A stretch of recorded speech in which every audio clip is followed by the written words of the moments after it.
Shalom. All praises to the Most High, first of all, and shalom, peace, love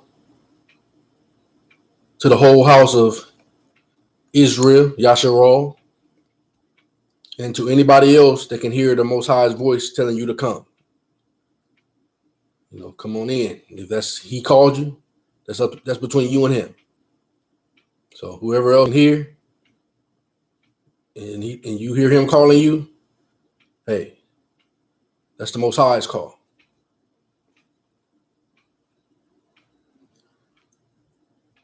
All right. A little light on it.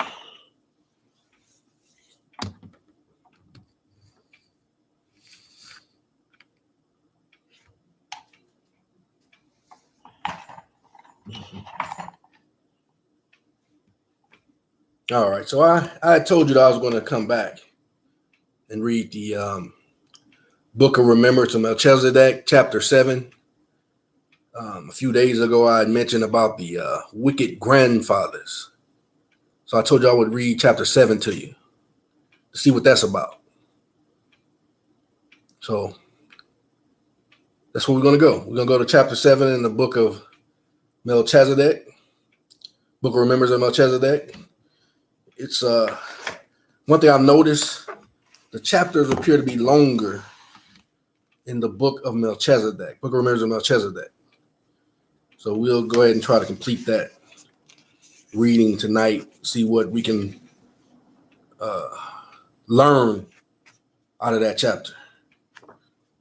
See what message we can get out of that chapter. So let's begin. This is the book of Melchizedek, book of Remembrance of Melchizedek, the covenant tablet of Shabbat, chapter 7. See, let me say this too. A lot of times, as I've seen in the past, when I've read the whole chapter to get some understanding of the word, sometime and then sometime later, I was led back into other chapters that I've done that to really precept them. But one thing I've learned about the book of Remembrance of Melchizedek, in order to get the full message out of what is saying, you have to read it. And of course, like anything else, you got to line upon line, precept on precept. But I like to, a lot of times, especially if I'm led that way, to read the whole chapter to you, so we can hear the whole work that it was put together. And then later on, I would come back, is led by the Spirit, to precept it into other messages based on the truth. So, I find that the Spirit will lead you to bring out the truth of the message according to the Spirit. So, it don't have to be a certain way, other than it must be line upon line and precept on precept. But what I'm saying is no particular manner of way it should be done, because the Spirit will lead you. So I'm gonna read the chapter to you like I promised. That's why I'm reading it, because I promised I was gonna do it.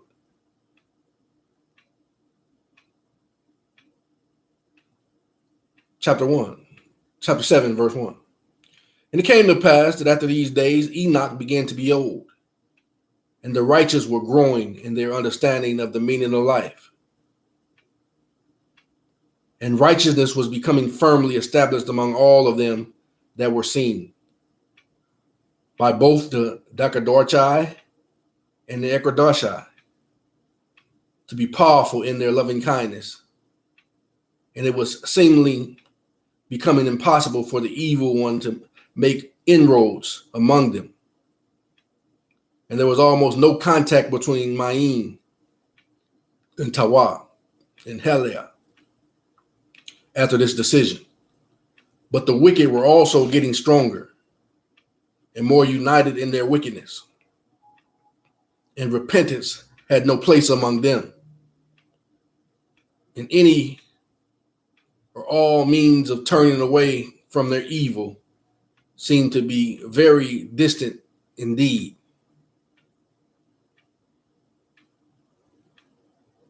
And just as the inhabitants of Mahuya were determined to be righteous, the wicked were setting upon their own course with equal determination. So you have the righteous going the righteous way and the wicked going towards the wicked way, and they both going to their way. They determined to go the way they want to go, or the way they should go. The wicked to be more wicked, and the righteous to be more righteous. And just as the inhabitants of Mahuya were determined to be righteous, the wicked were set upon their own course with equal determination. And even though two societies were developing separately and they did not interact together, a fierce spiritual battle was forming between good and evil, over which one would prevail to set in place the purpose of creation, yea, even the very purpose of the gift of life itself for all mankind and creation. And it was called a war in heaven.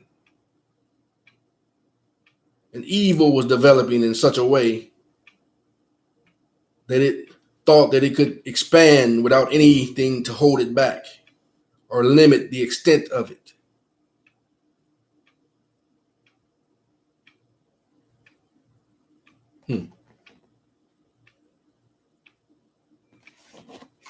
A sister, I don't know how this fits, but this scripture this sister shared, I feel like I want to share it with you. Let me see if I can remember where it was.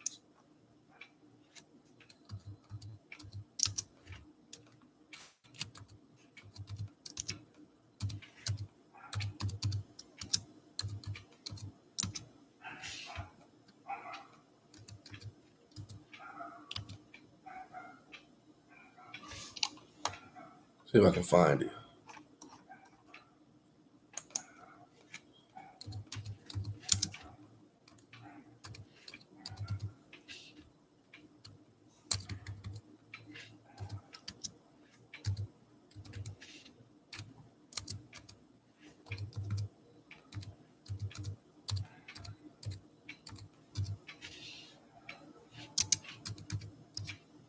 Well, I can't. No, this isn't gonna be no big deal.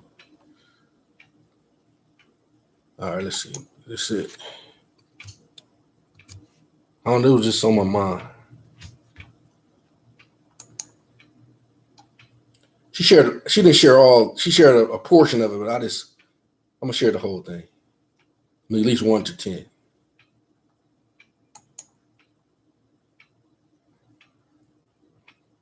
I don't know if this is gonna tie into this or not,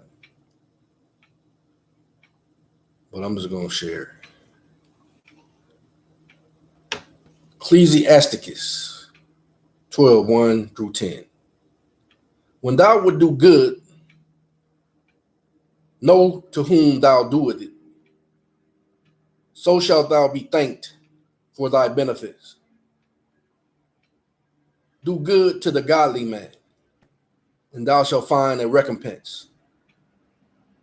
And if not from him, yet from the Most High. So he said, if you do good to a godly man, even if the godly man don't repay, the Most High is watching, and he gonna make sure you get recompense for it.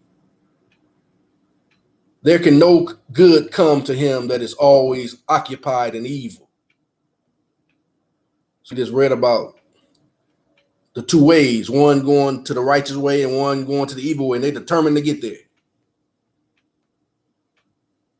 He said, there can no good come to him that is always occupied in evil. Another scripture said there are some people that can't rest at night if they don't do evil. I'm just paraphrasing. So they can't even sleep at night unless they cause some to fall. There can no good come to him that is always occupied. They're always occupied in evil. Nor to him that giveth no alms. See, now this is going to clarify this up. See, we got some people that's asking for alms, even in Israel. but it's not for good. It's not for sincerity to help the poor, the orphans, those in need. Some people give alms so you can brag about giving alms. Who are you giving to? What charity are you giving to?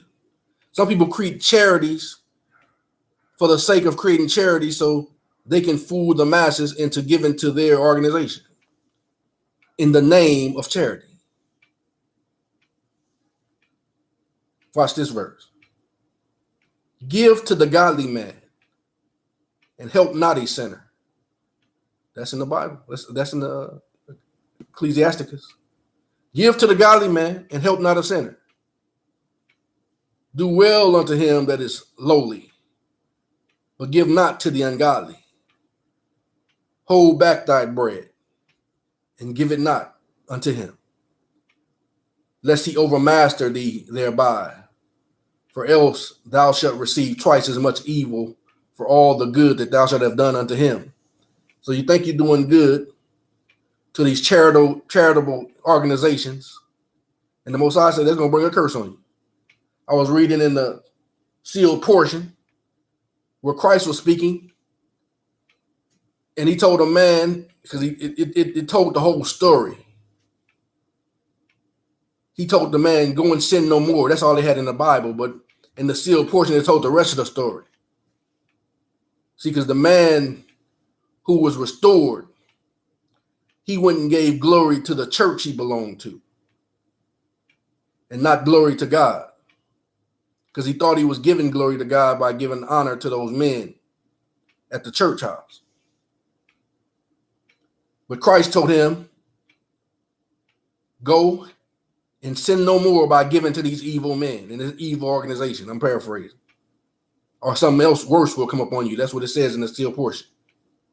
And it's agreeing with this scripture here.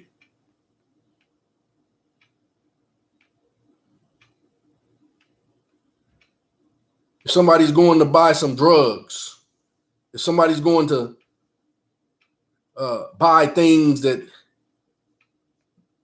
that's not righteous, that's evil, as far as, that's not going to be beneficial to anybody, as far as buying, like I said, buying drugs, buying this, occupational drugs, and doing things that people that your quote unquote money can do more good to help people that really need it. He said, don't give to them. I told you one time, this lady, because people asked me, especially before 2017 and all the way up, I just always just give to people no matter what. They come and ask, and I just give it to them. And this one lady said, I got you. I'm going to go buy me some. I'm going to give me a hit. Ain't that evil? Coming in the name of need, and then after I give it to you, then you're going to say you're going to go buy you a hit. That's evil. Most High don't give to them. At least this is what the scripture is saying. There can no good come to him that is always occupied in evil, nor to him that giveth no alms. Give to the godly man, and help not a sinner. Don't help people to sin. It's a lot of that's going on in Facebook and different things. People telling you, help this group, help this organization. And they're not a bit more trying to help an organization than you helping their pocket. Do well unto him that is lowly, but give not to the ungodly. Hold back thy bread and give it not unto him, lest he overmaster thee thereby. For else thou shalt receive twice as much evil for all the good that thou shalt have done unto him. For the Most High hated sinners, and will repay vengeance unto the ungodly, and keepeth them against the mighty day of their punishment. I'm going to read Psalms 91 and see if that'll fit this also. Psalms 1. Give unto the good and help not the sinner. A friend cannot be known in prosperity, and an enemy cannot be hidden in adversity. In the prosperity of a man, enemies will be grieved, but in his adversity, even a friend will depart. Never trust thine enemy, for like an iron rusted, so is his wickedness. We just read that the truly righteous goes on to righteousness, and the truly wicked goes on to be truly wicked. And they make a. Let's read Psalms 1. Then I'll get back. I feel like I'm led by the Spirit to do that tonight. Read this.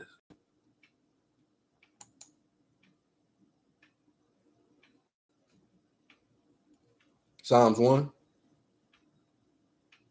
Blessed is the man that walketh not in the counsel of the ungodly, nor standeth in the way of sinners, nor sitteth in the seat of the scornful. But his delight is in the law of the Most High. And in his law does he meditate day and night. He shall be like a tree planted by the rivers of water, that bringeth forth his fruit in his season.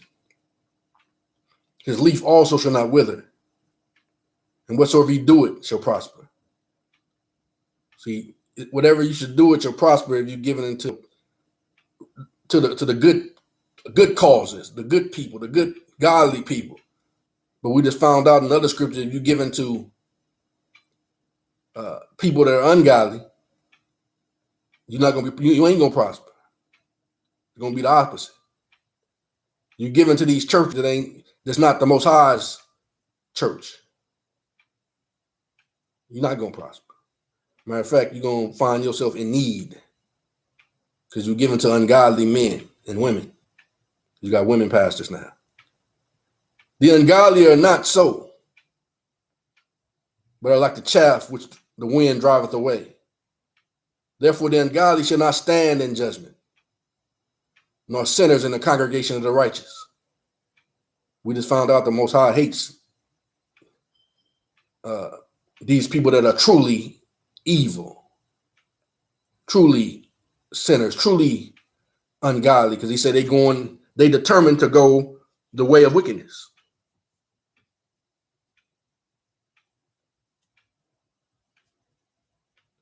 It says, for the law knoweth the way of the righteous, but the way of the ungodly shall perish. We was read about there's two different directions that they determined to get to. One is determined to get to that righteous life. One determined to be ungodly and perish by their choice.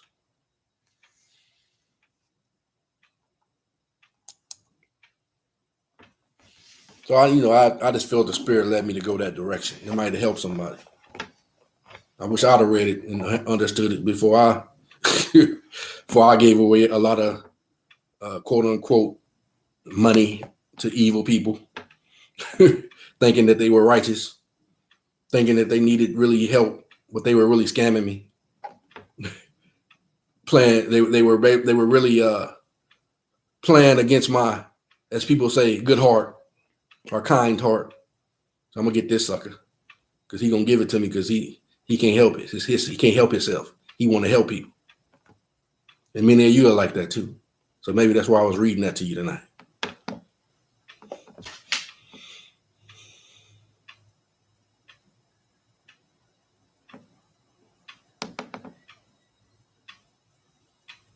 Let's get back to where I was going. And just as the inhabitants of Mahuya were determined to be righteous, the wicked were set upon their own course with equal determination. This is verse 3, chapter 7, verse 3. And even though the two societies were developing separately and they did not interact together, a fierce spiritual battle was forming between good and evil, over which one would prevail to set in place the purposes of creation, yet even the very purpose of the gift of life itself for all mankind and creation. And it was called a war in heaven.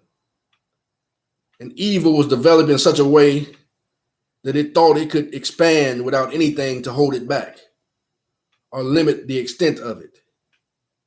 And it became a very real possibility that evil could eliminate all the purposes of Melchizedek in creation and set in place forever the dreams and the desires of bad.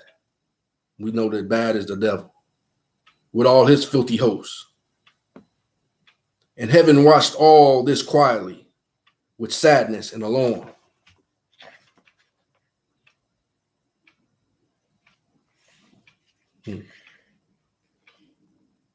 Thought about another scripture said there was silence in heaven for half an hour.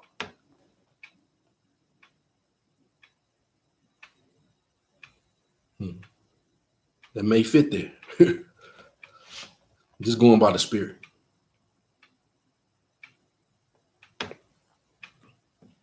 And it came to pass that I now began to view all this by Urim with keen interest and a foreboding, and I began to see the origins of armies.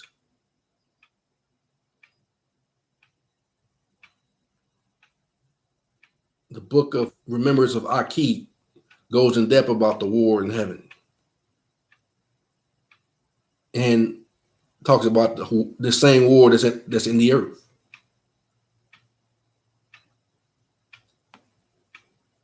And I began to see the origins of armies. And I was shocked at what the Ecclesiasticus felt as I viewed them, being aware of how it was unfolding. For they were completely taken aback when they saw the weapons used in hunting were now being used to hunt their fellow man. Before this time, such a thing had been unthinkable, because the Ecclesiasticus are so much like Anokise, and they cannot anticipate evil. And nothing so horrendous had ever entered into the minds or hearts. And they were utterly aghast and very alarmed, and shudders rippled all across the earth. But they watched in their quiet wisdom and waited patiently upon the law, in whom they put their trust. And the temporal world felt its first earthquakes of sorrow. We have a lot of earthquakes now too. And it came to pass that these developments, that the council of Ecclesiasticus met together at the edge of eternity. And they put one foot in elder and one over the edge of eternity. And they securely laid hold of the presence of Anokise there. And Ebedel, remember Ebedel? One of the instructors, looked upon him with pleading eyes. And she did not have to ask, for Anokise knew what she wanted before she spoke. And Anokise smiled, and he stretched forth his hand towards Matzah the lamb. And he said, "This is my beloved son, hear him." And Matzah enfolded the entire council with the arms of his living water. And he said, "I will help you. Come with me now, and I will show you the way forward." And all the concourse of heaven clung unto Matzah and followed after him over the edge of eternity. And in that moment, he became the hero of heaven and the champion of the earth and to all mankind. And his sure hand sustained all creation. And Matzah opened their eyes to see the way forward. And he assigned each of them their part in the task that they lay ahead of them. And all the hosts of heaven were marshaled together in a great company of holiness. And had evil been able to behold it, they would have slunk away in despair. But they could not see the truth and were ruled over by bad. Bad is the devil. And ignorance and fear. See, he rules over them because they're ignorant and they fear. And they became subject to their shrinking souls.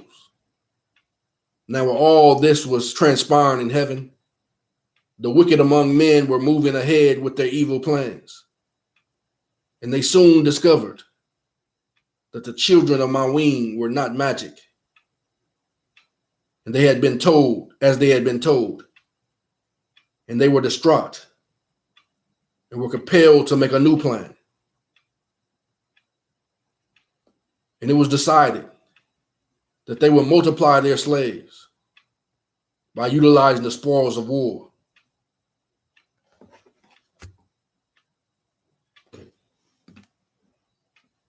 And it was particularly hard slavery. And the burden of it went far beyond hard labor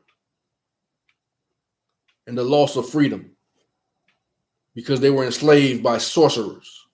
And we found out these sorcerers, or even in Israel, who people like Caiaphas and certain ones, but then we found out many of the heads in Israel during that time were actually Edomites and from Japhet lineage, the leaders. But they were sorcerers. And they were governed by spiritual torment and fear, and they were cursed. And evil spells were put upon them. Matter of fact, we found out that that's why Jesus' close friend, Lazarus, died. In the books of Remembrance, it tells us that Caiaphas and his crew of sorcerers who were over the churches in those days, over the synagogues, they're the one that put spells on Lazarus. That's in the book of Remembrance. And evil spells were put upon them, and their very souls were in bondage by an expression of an evil religion that had the capacity to reduce their view of themselves to be the real property of others. Dumb the verses.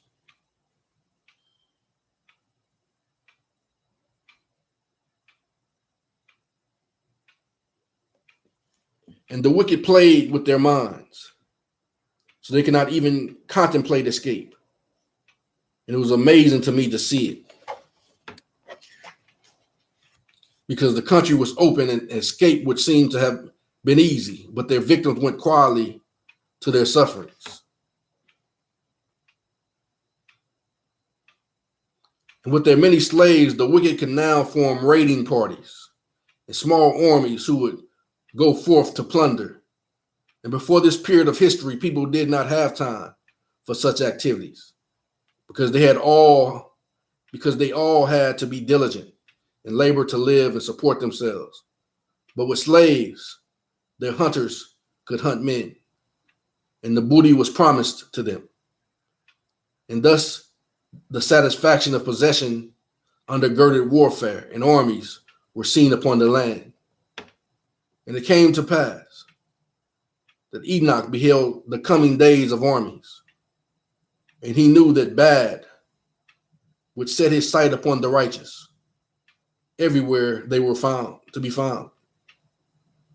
And he grieved and declared that the righteous children of Enoch said, "Who is the one who is loving kindness, would never use hunting weapons to hunt their fellow men." And he knew that the Ecclesiasticus would pine away in the depths of sorrow if ever any of them would consider doing so. And Enoch was now very old, and the threats from bad and his bands of evildoers seemed foreboding to him. And he and Edney were weary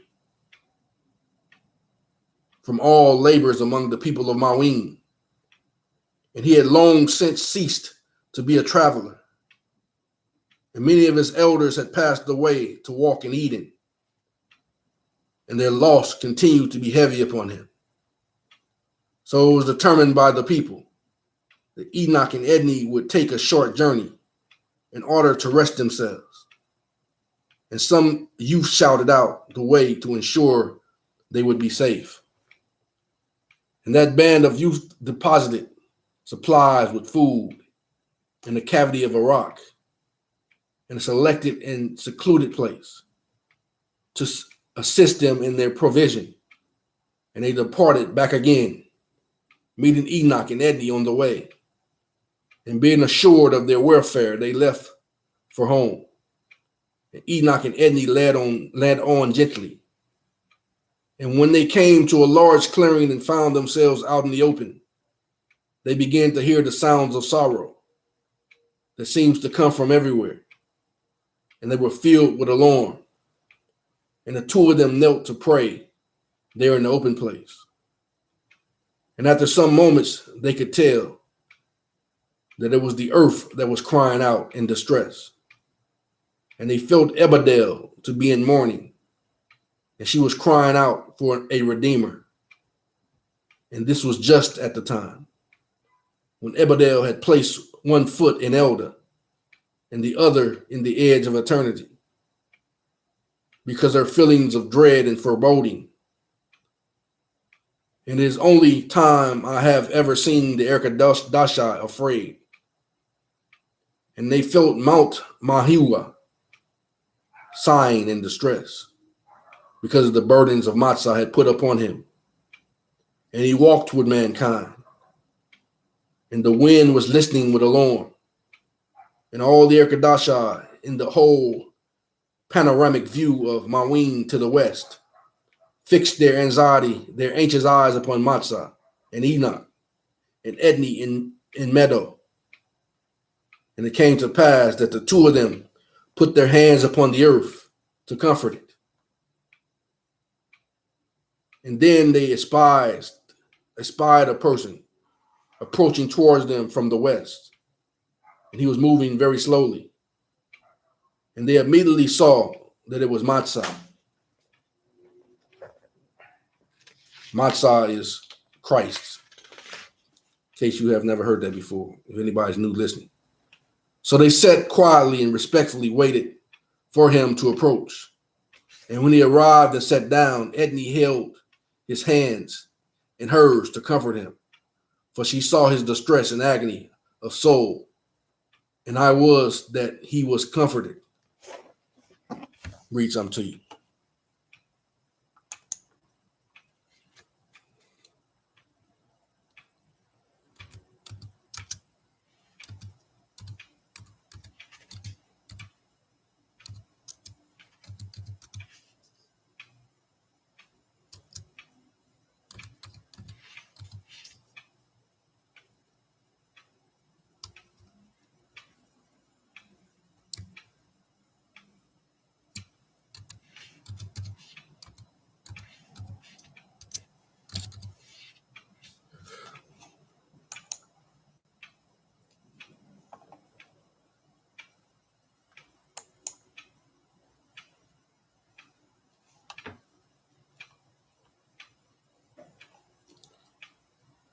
Psalms 22, to the chief musicians upon Ajalieth, Shahar, a psalm of David. My God, why hast thou forsaken? Why art thou so far from helping me and from the words of my roaring? Oh my God, I cry in the daytime, but thou hearest not, and in the night season, and am not silent. But thou art holy, O thou that inhabitest the praise of Israel. Our fathers trusted in thee. They trusted, and thou didst deliver them. They cried unto thee and were delivered. They trusted in thee and were confounded. But I am a worm and no man, a reproach of men and despised of the people. And they that see me laugh me to scorn. They shoot out the lip. They shake the head, saying, he trusted in the law, that he would deliver him. Let him deliver him, seeing he delighted in him. But thou art he that took me out of the womb, that didst make me hope when I was upon my mother's breast. I was cast upon thee from the womb. Thou art my God from my mother's belly. Be not far from me, for trouble is near, for there is none to help. Many bulls have compassed me. Strong bulls of Bashan have beset me around. They gaped upon me with their mouths, as ravening and a roaring lion. I am poured out like water, and all my bones are out of joint. My heart is like wax. It is melted in the midst of my bowels. My strength is dried up like a potsherd, and my tongue cleaveth to my jaws. And thou hast brought me to the dust of death, for dogs have compassed me. The assembly of the wicked have enclosed me. They pierced my hands and my feet. I may tell all my bones. They look and stare upon me. They part my garments among them, and cast lots upon my vesture. But be not far from me, O law, O my strength. Haste thee to help me. Deliver my soul from the sword, my darling, from the power of the dog. Save me from the lion's mouth, for thou hast heard me from the horns of the unicorn. I will declare thy name unto my brethren. In the midst of the congregation I will praise thee. That yea, that fear the law, praise him, all you seed of Jacob.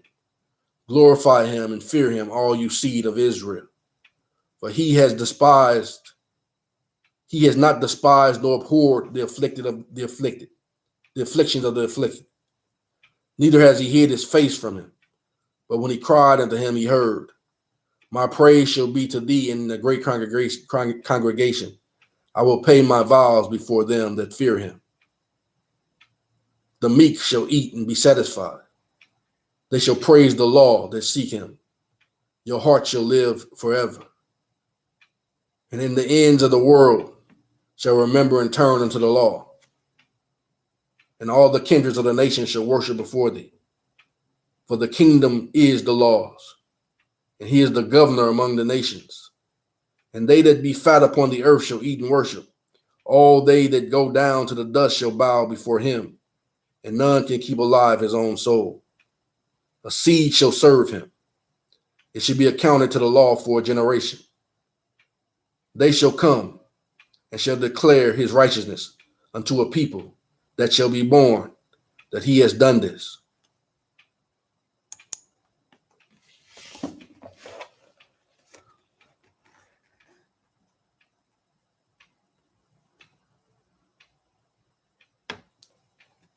Melchizedek, Enoch's divisions, secure desire, Anoki said, verse 21. And after a while, Massa asked him to enter into a task for him.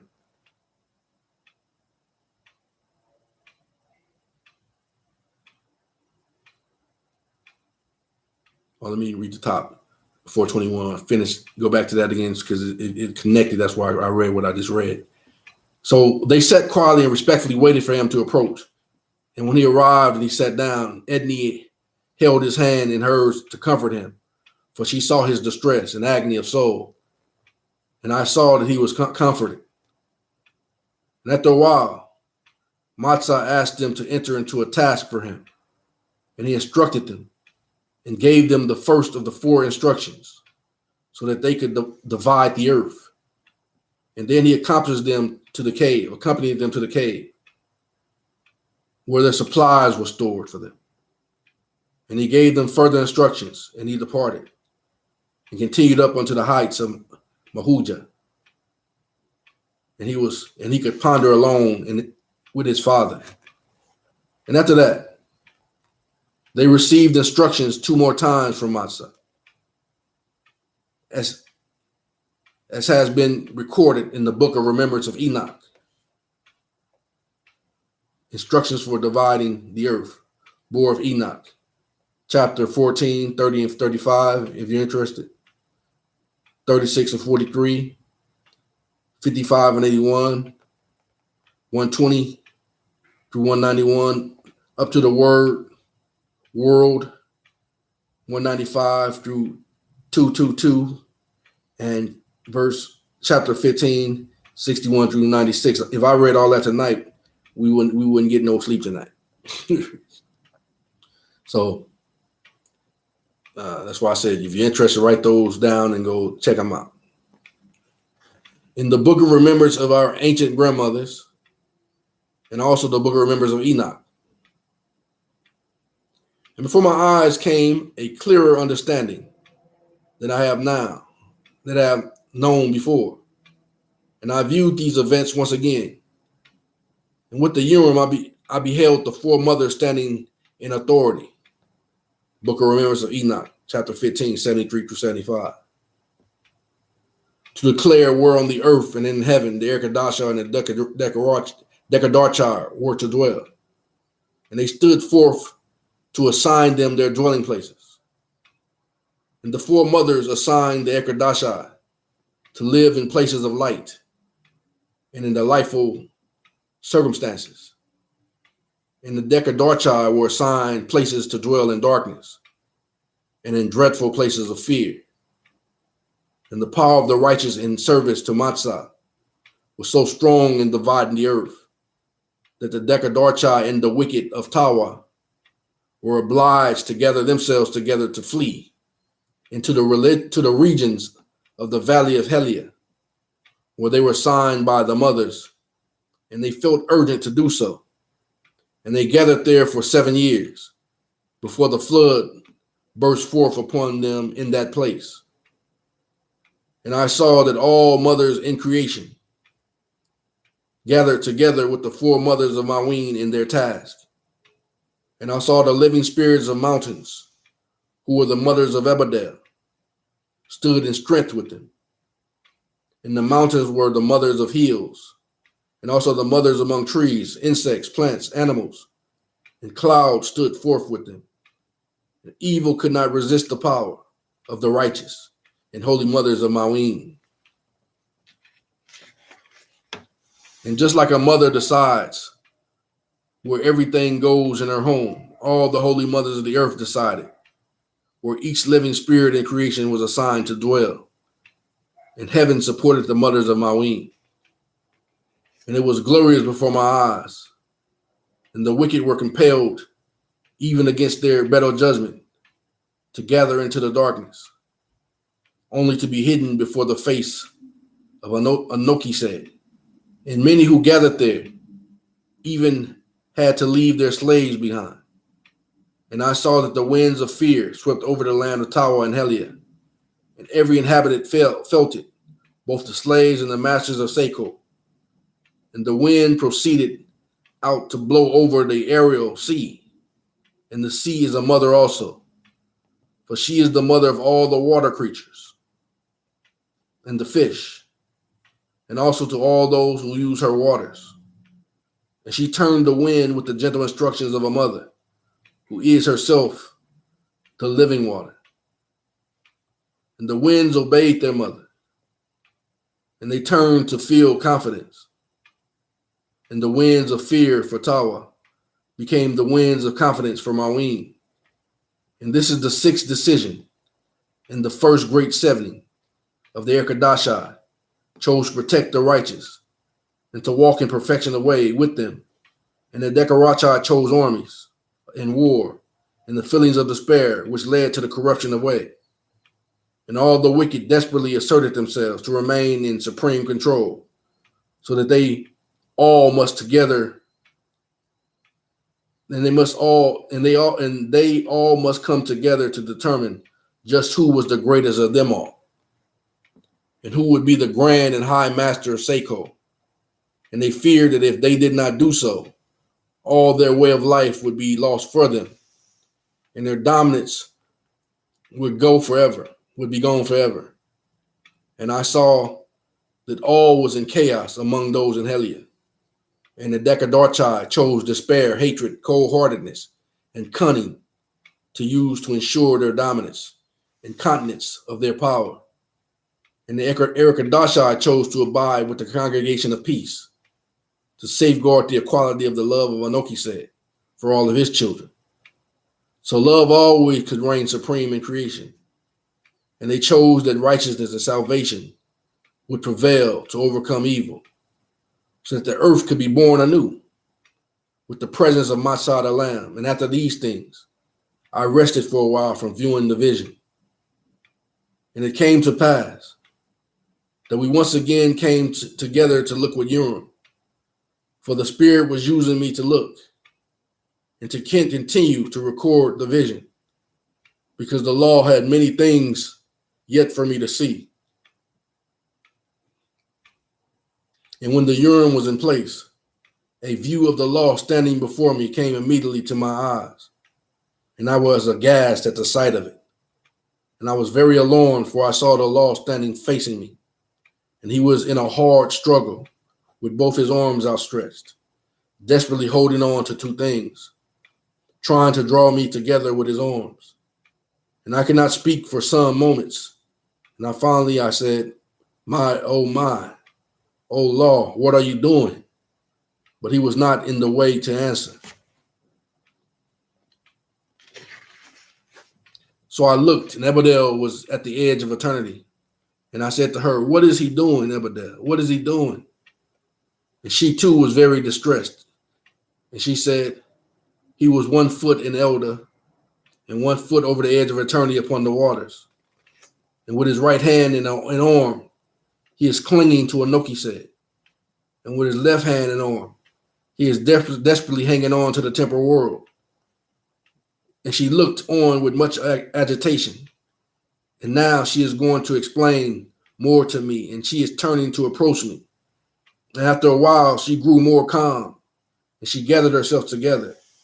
And she said to me, "There are 7 grandmothers during the first great 70 who came to the aid of Matzah the Lamb to assist him in his task preparing the world of his father for the long duration after the flood. And they did so with perfect charity, being led by the Spirit in all their ways, even though they did not fully comprehend the full meaning of that which they were doing. And they assisted him by preparing the temporal world to have the means of clinging to him in all the ways of repentance that are recorded in the book of Remembrance of ancient grandmothers. And in this way, the righteous could cling to him more fully to strengthen him, thus allowing him to preserve and securing the desires of his father for creation over the long duration. But now I must sadly inform you that at the same time, there have been 7 grandfathers who also lived during the first great 70. And in their vile wickedness, they have come to the aid of bad and all his company. And they have attended to wrench away from Matzah and hide from mankind the feelings of Melchizedek in the temporal world, so that they can fully use the earth for their evil purposes and to do away with any influence and the loving kindness of Melchizedek upon the earth.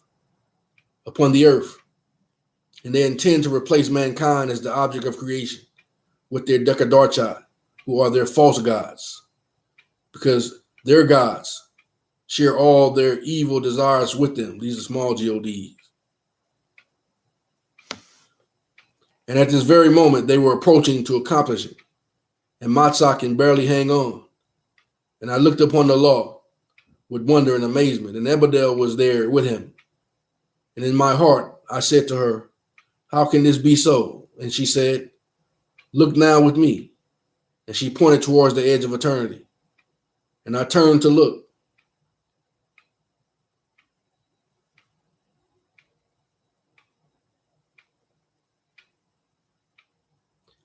Another scripture that came to me, because oftentimes he said we have to go through the things he goes through. Let me read another scripture to you.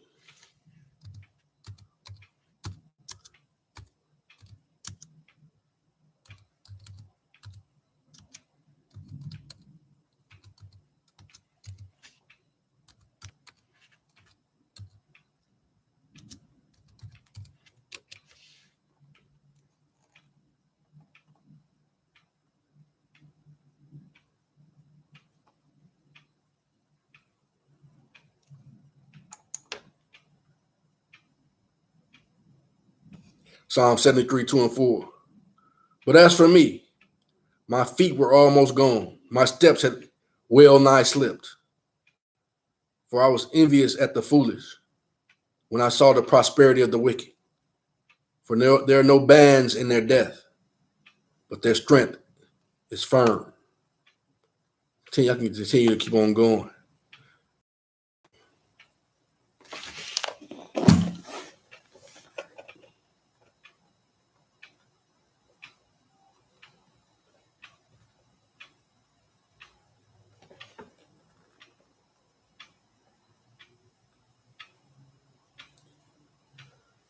Kazab, first of the evil grandfather.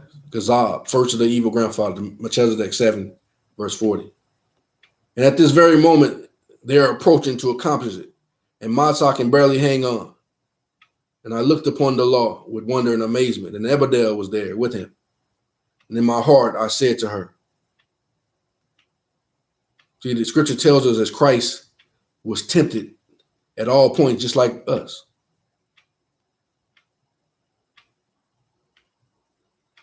And at this very moment, they were approaching to accomplish it. And Masa can barely hang on. And I looked upon the law with wonder and amazement, and Ebedel was there with him. And in my heart, I said to her, how can this be so? And she said, look now with me. And she pointed towards the edge of eternity. And I turned to look. And as if what I was seeing with the struggle of the law was not enough, what came then before my eyes was terrible indeed. For I saw a man named Kazab. Remember, Kazab is first of the evil grandfathers. See Strong's Concordance 3576 and 3577. Who is the elder of Bakar and the first of the 7 grandfathers, who became the father of Kahat, the wicked. And before me was a vile and wicked old man, and he was mishappen and bent over. And the name Kazab means one who sets permanent lies in place, never to be removed. And he is the master of deceit. He is a master of deceit. And he set in place defiance to the voices of thunder. And his spirit is twisted like his body.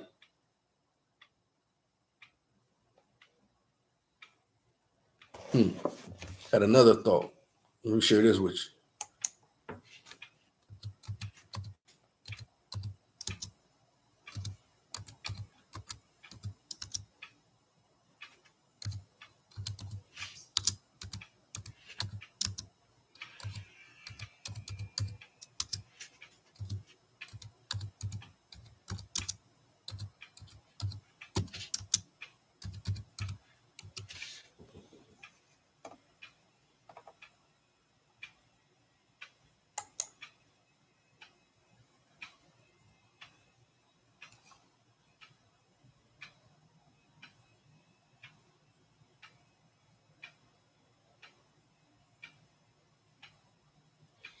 Habakkuk 2 and 4. Behold, his soul, which is lifted up, is not upright in him, but the just shall live by his faith.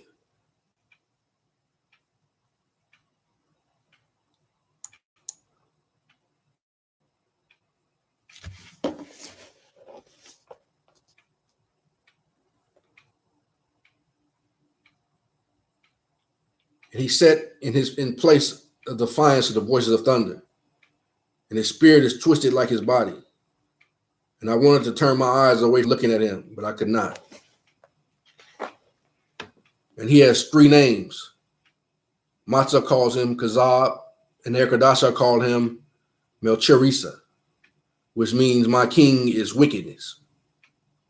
And men call him Abra, because he is known as the father of evil.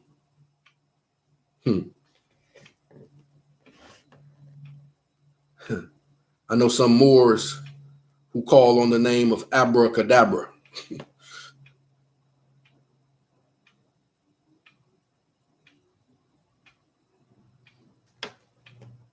And he is the first of the 7 grandfathers to come to the aid of bad. And he is primary helper. And he is his primary helper. Abra is Satan's primary helper. And all the Dakadarchai dote on him. And he has a careful laid plan to establish a sure and lasting foundation for evil that will extend far into the future. And by this wicked man, bad fully extends to prosper among mankind with his lies.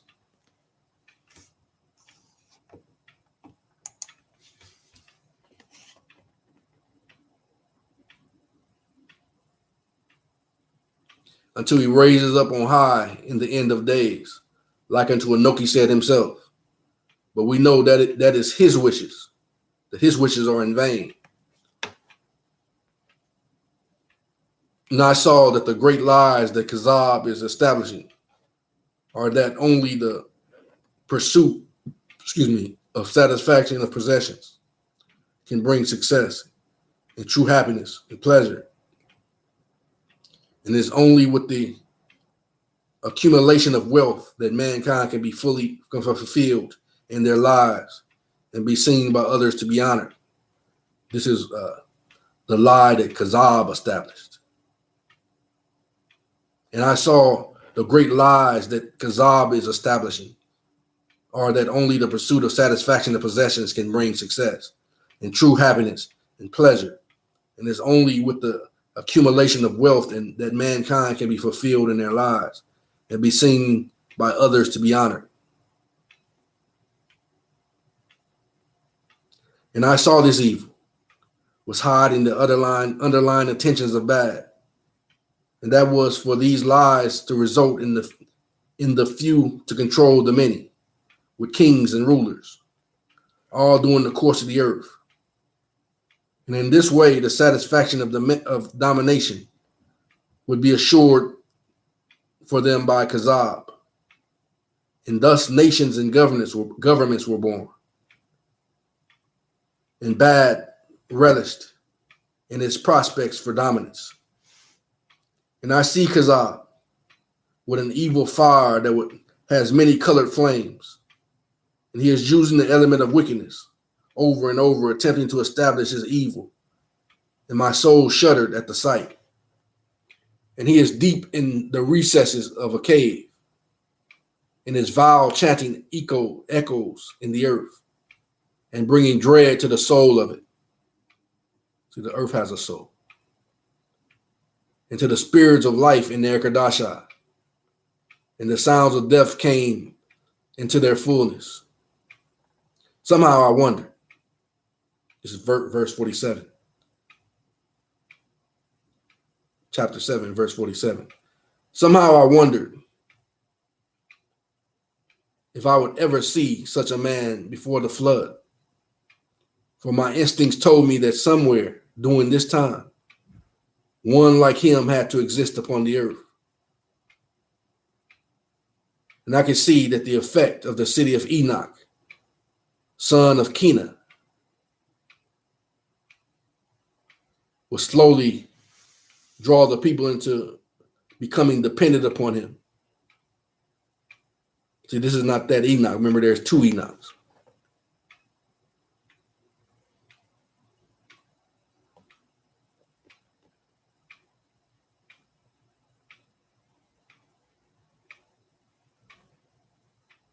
Now that through that Cain line.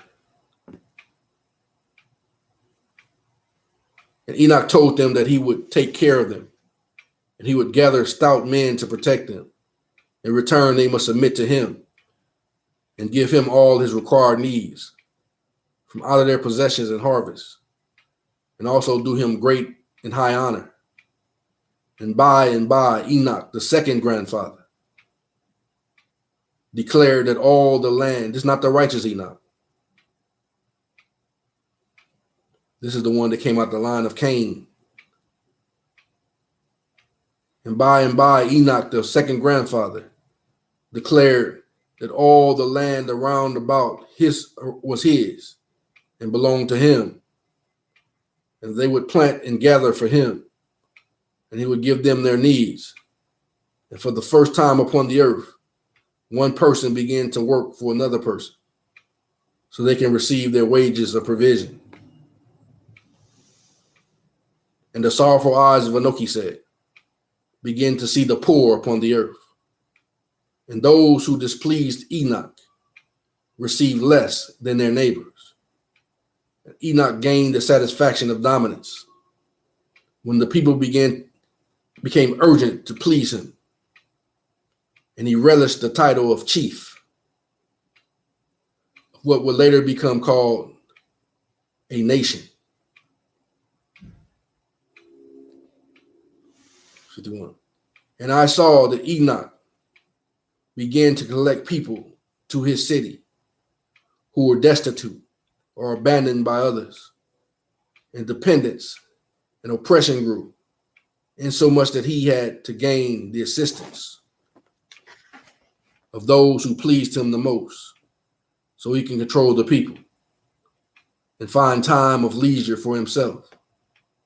And thus Enoch built upon the foundation laid by Kazab. And it was plain to me as I viewed these things that what began with the city of Enoch has continued on down even to this very day.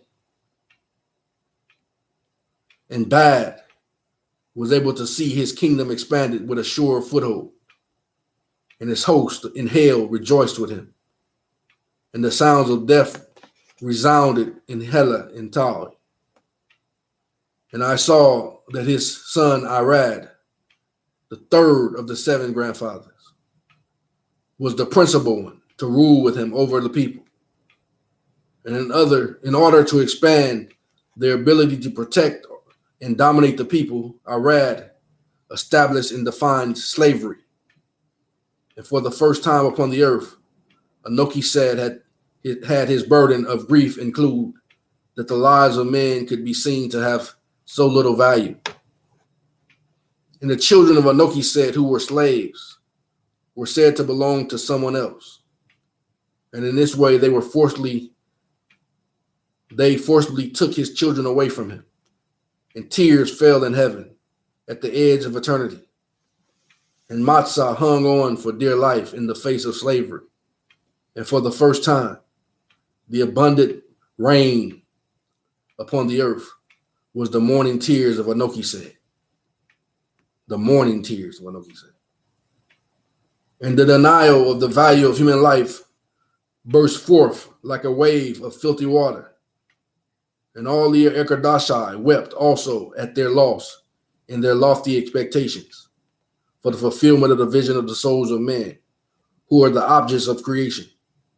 And those spirits Masa brought inside them to reside there together with him and his father Anokise and the definitions in creation. But now there could be seen slaveholders upon the earth with empty souls, and the visions began to be seen in the land. And I saw how the works of Irad, built upon the foundation of his father Enoch, who had laid in forces of Bad, began to be enlarged. Just tie words together. Japhet shall enlarge hell. That was told to us previously in another video. And the denial of the worth of human life burst forth like a cloud of poison smoke, and it sickened all the Ekerdashah. And Kohath, the fourth of the 7 grandfathers, who had Kazab for a father, also set his hand to come to the aid of Bad. And as he spied out the land of Mahuya to discover how to enlarge and empower the people of Bad, in so much that they may be strengthened in their pursuit of the satisfaction of dominance. And his intentions were to oppress the righteous by the use of the element of wickedness. And it came to pass that I began to see spiritual warfare grow rapidly in its intensity among the wicked. And soon every man was against his neighbor. And each one sought to find some element of wickedness more powerful and effective than his fellow to bring harm and destruction upon his enemies. And in this way, a strange thing began to emerge in the land of Tawa.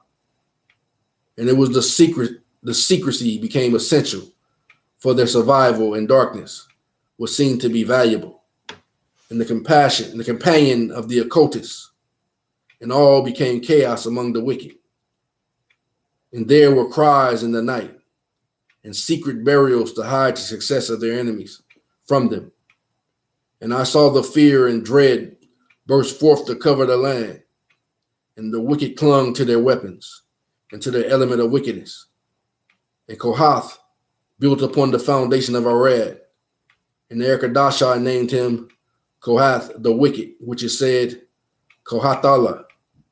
See Strong's Concordance 5766, 5930, and 6955. The one who is allied to Bad, but Matzah called him Zaman. See Strong's Concordance 2162, the plotter. That's what Christ called him, the plotter. And Bad, along with his band, now had many terrible feelings to feed upon like vultures, from among the wicked. And he and all his hosts were determined to see that their source of delight in these things would continue unchecked before their faces for a long duration. And I saw that the intensity of the pursuit of dominance grew in the urgency of it among the wicked. And with every step of progress the righteous made in their walk with Enoch said, I saw plainly that all the Decadarchi was smitten with envy. And I saw plainly that all the Decadarchi were smitten with envy and jealousy over the dedication and growing strength of the people of Mahuya had from Enoch said. And now comes the fifth wicked grandfather, Mahuya. And it was he who discovered in the use of the element of wickedness that by combining slavery with fornication, he could chant and speak dark sentences to magnify lust among the wicked in order to entice the wicked followers who dwelt in the city to view the obtaining of the fulfillment of the lust of their lust upon women by conquest to be a satisfaction of dominance. So basically, you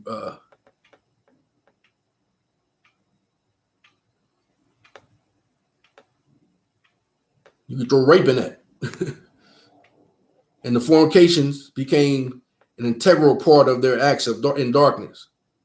And it was first used among the slaves and then among anyone they could find. Well, that's what it says right here. And Mahuya established and defined rape and fornication and adultery and whoredoms to be used to enlarge the appeal of the pursuit of the satisfaction of dominance and warfare. And in his practice of these devices, he was stricken with a loathsome sickness, and he and Zillah passed away in agony. And the degradation of women spread out among the wicked, like the stench of the waters of hopelessness. And men with no conscience sought the conquest of human souls. And all the Ekadashar round about wrung their hands with despair.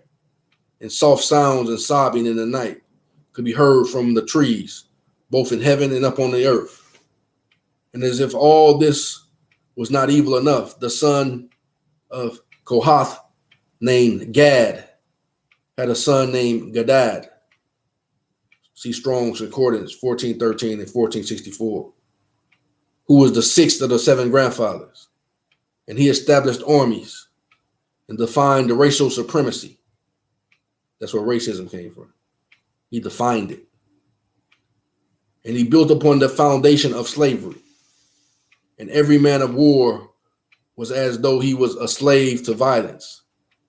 And the lives of their enemies held no value to those who ruled over them. And he sent them on their errands of death.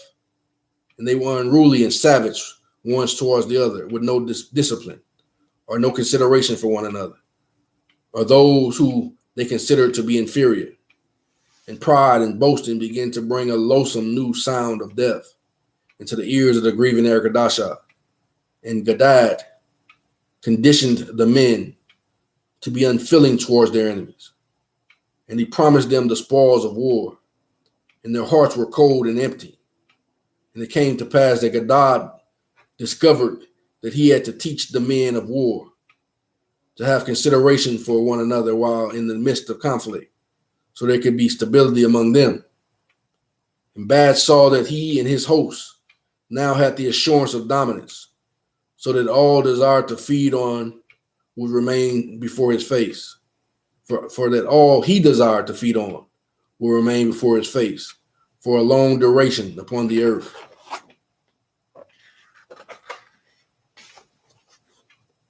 And it came to pass that after these things, I thought rejoicing thoughts for only a moment.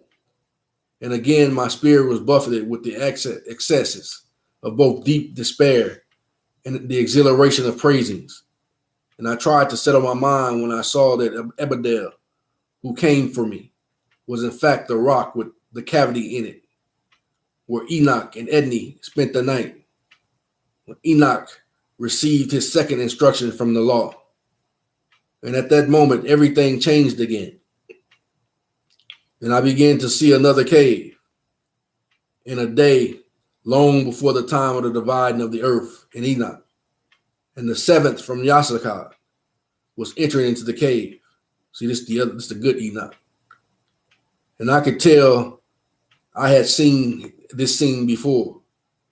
And it was where he went west of Ariel Sea when he was grieving over the theft of the children of Kadesh, who were set up by the brigands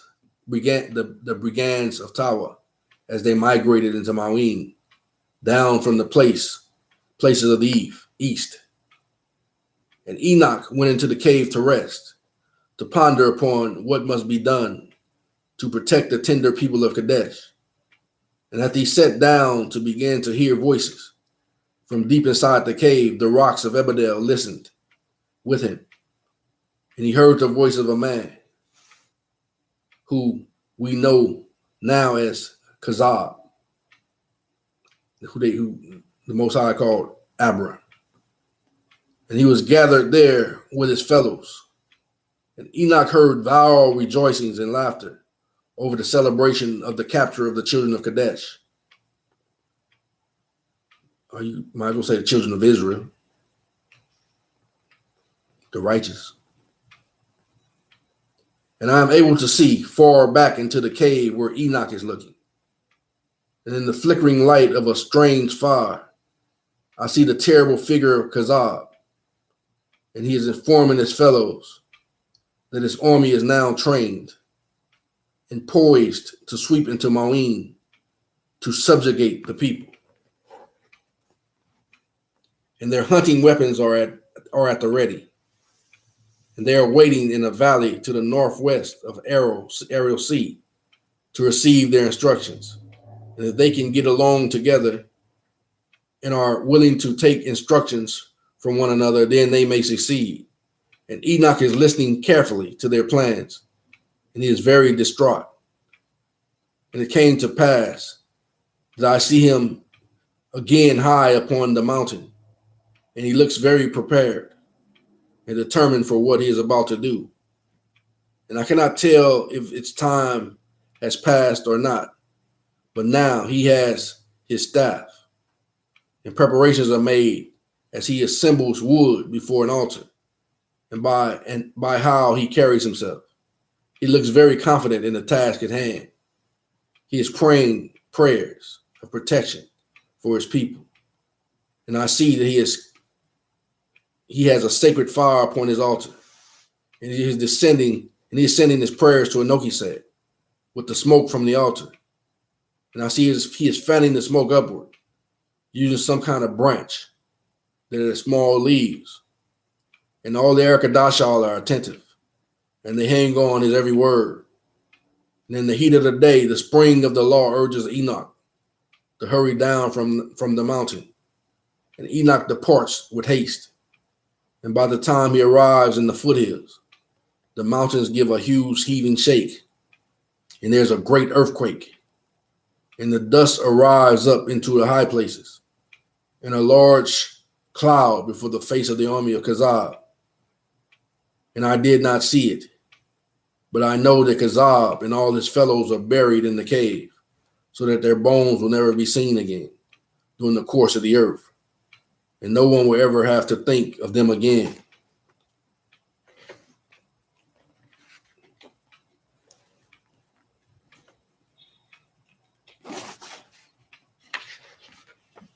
And the army of Kazab appears to be small, and they are boisterous and rude before the God of heaven. And when the earth shook, they fled in much confusion, and they began to fight among themselves. And the Spirit said to me that they were disbanded, never to join together again, having lost all their leadership. And it came to pass that after seeing these hard sights, I began to reflect on where the course of the earth would go in relation to the burden of Matzah the Lamb. And I began to view Lamech once again, and he is the last of the seven, of those who came to aid Bad. And Lamech was perhaps the one who influenced resulted in the rise of wickedness to such an extreme level that Enoch said began to wonder if he had done the right thing in creating all the sons of men.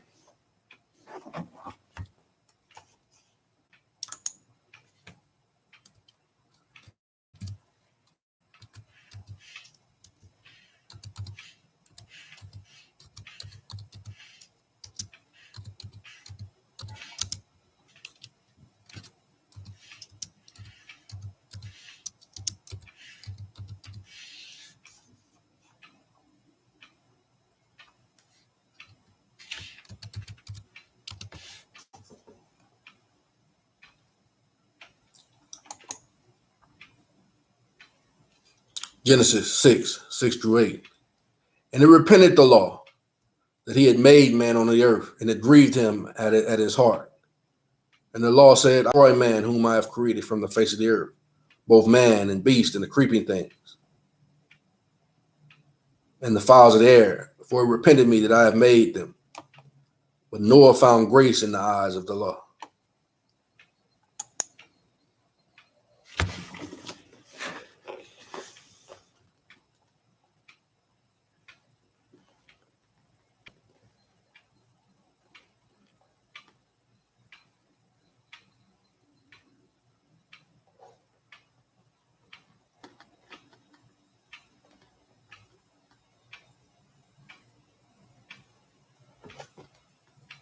Let's go back to the top. And the army of Kazab appears to be small, and they are boisterous and rude before the God of heaven. This is verse 86. Evil that goes beyond the reach of repentance.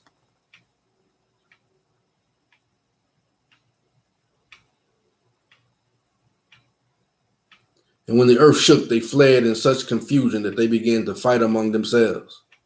And the Spirit said to me that they were disbanded, never to join together again, having lost all their leadership. And it came to pass that after seeing all these hard sights, I began to reflect on where the course of the earth would go in relation to the burden of my side of land.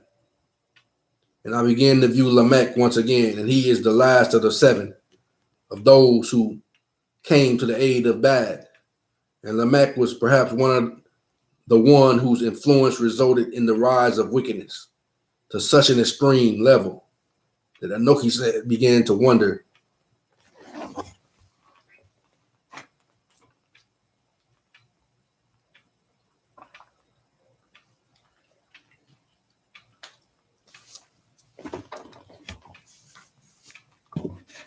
all right.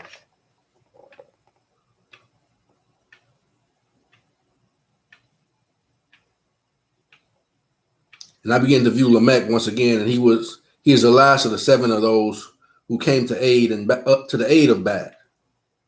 And Lamech was perhaps the one whose influence resulted in the rise of wickedness to such an extreme level that Enoch began to wonder if he had done the right thing in creating all the sons of men and the earth, which was to be their dwelling place. And the descent of wickedness into the abyss that followed that which Lamech established would be described as the reason Enoch repented, that he had made all those who dwelt in Hela.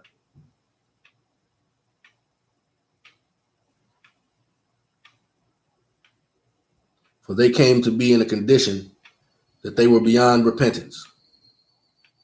And they commandeered creation to use their own ends. And I know that at the end of days, just before the law emerges out from his dwelling place to reveal his holy arm to all nations, wickedness will once again descend to that level, and the earth will be destroyed by fire. And now I see Lamech once again, and what came before my eyes was information that allowed us to understand some of the processes the wicked went through to obtain the Nephilim. And it is this development of the Nephilim that tipped the balance, and the flood was assured. And the grief in heaven is beyond what my poor heart can endure to feel or describe at this time. and I am forbidden to reveal how they accomplished conceiving their Nephilim.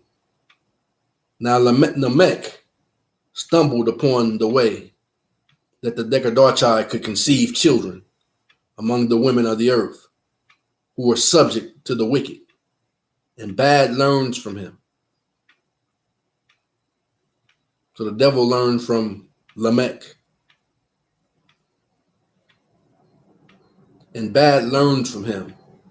And the first Nephilim child was a normal human-looking child, but it had been given the spirit of a big cat to live in a human body, and it was vicious from the time it was little.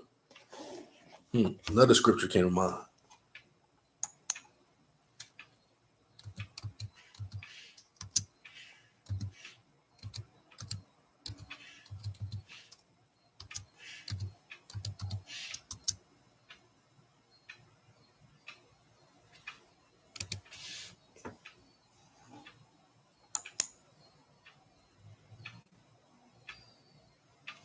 Psalms 58:3.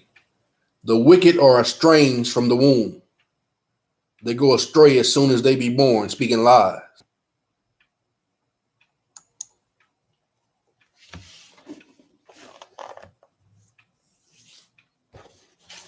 All right.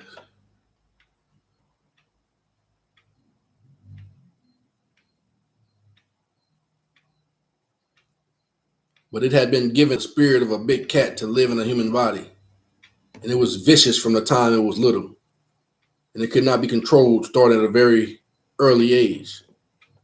And the child would scratch and bite and torment Zillah, the wife of Lamech, and she would find it lying in wait for her to attack her by surprise. And I saw that as the child grew older, it became very strong. And one day Lamech found Zillah injured and nearly dead. But Lamech wanted the child, even though it was becoming impossible to take the child with him on the hunt. And it became unworkable to leave it home.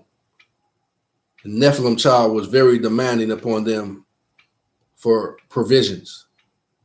And life in those days was such that each and every person had to contribute to their ability to sustain themselves to find provisions. And they could not allow the stout young hunters to spend their days protecting others from the Nephilim child. Finally, life with the child with a lion-like spirit became so unbearable that Lamech killed it with his Seiko knife in an act of desperation in the heat of his anger.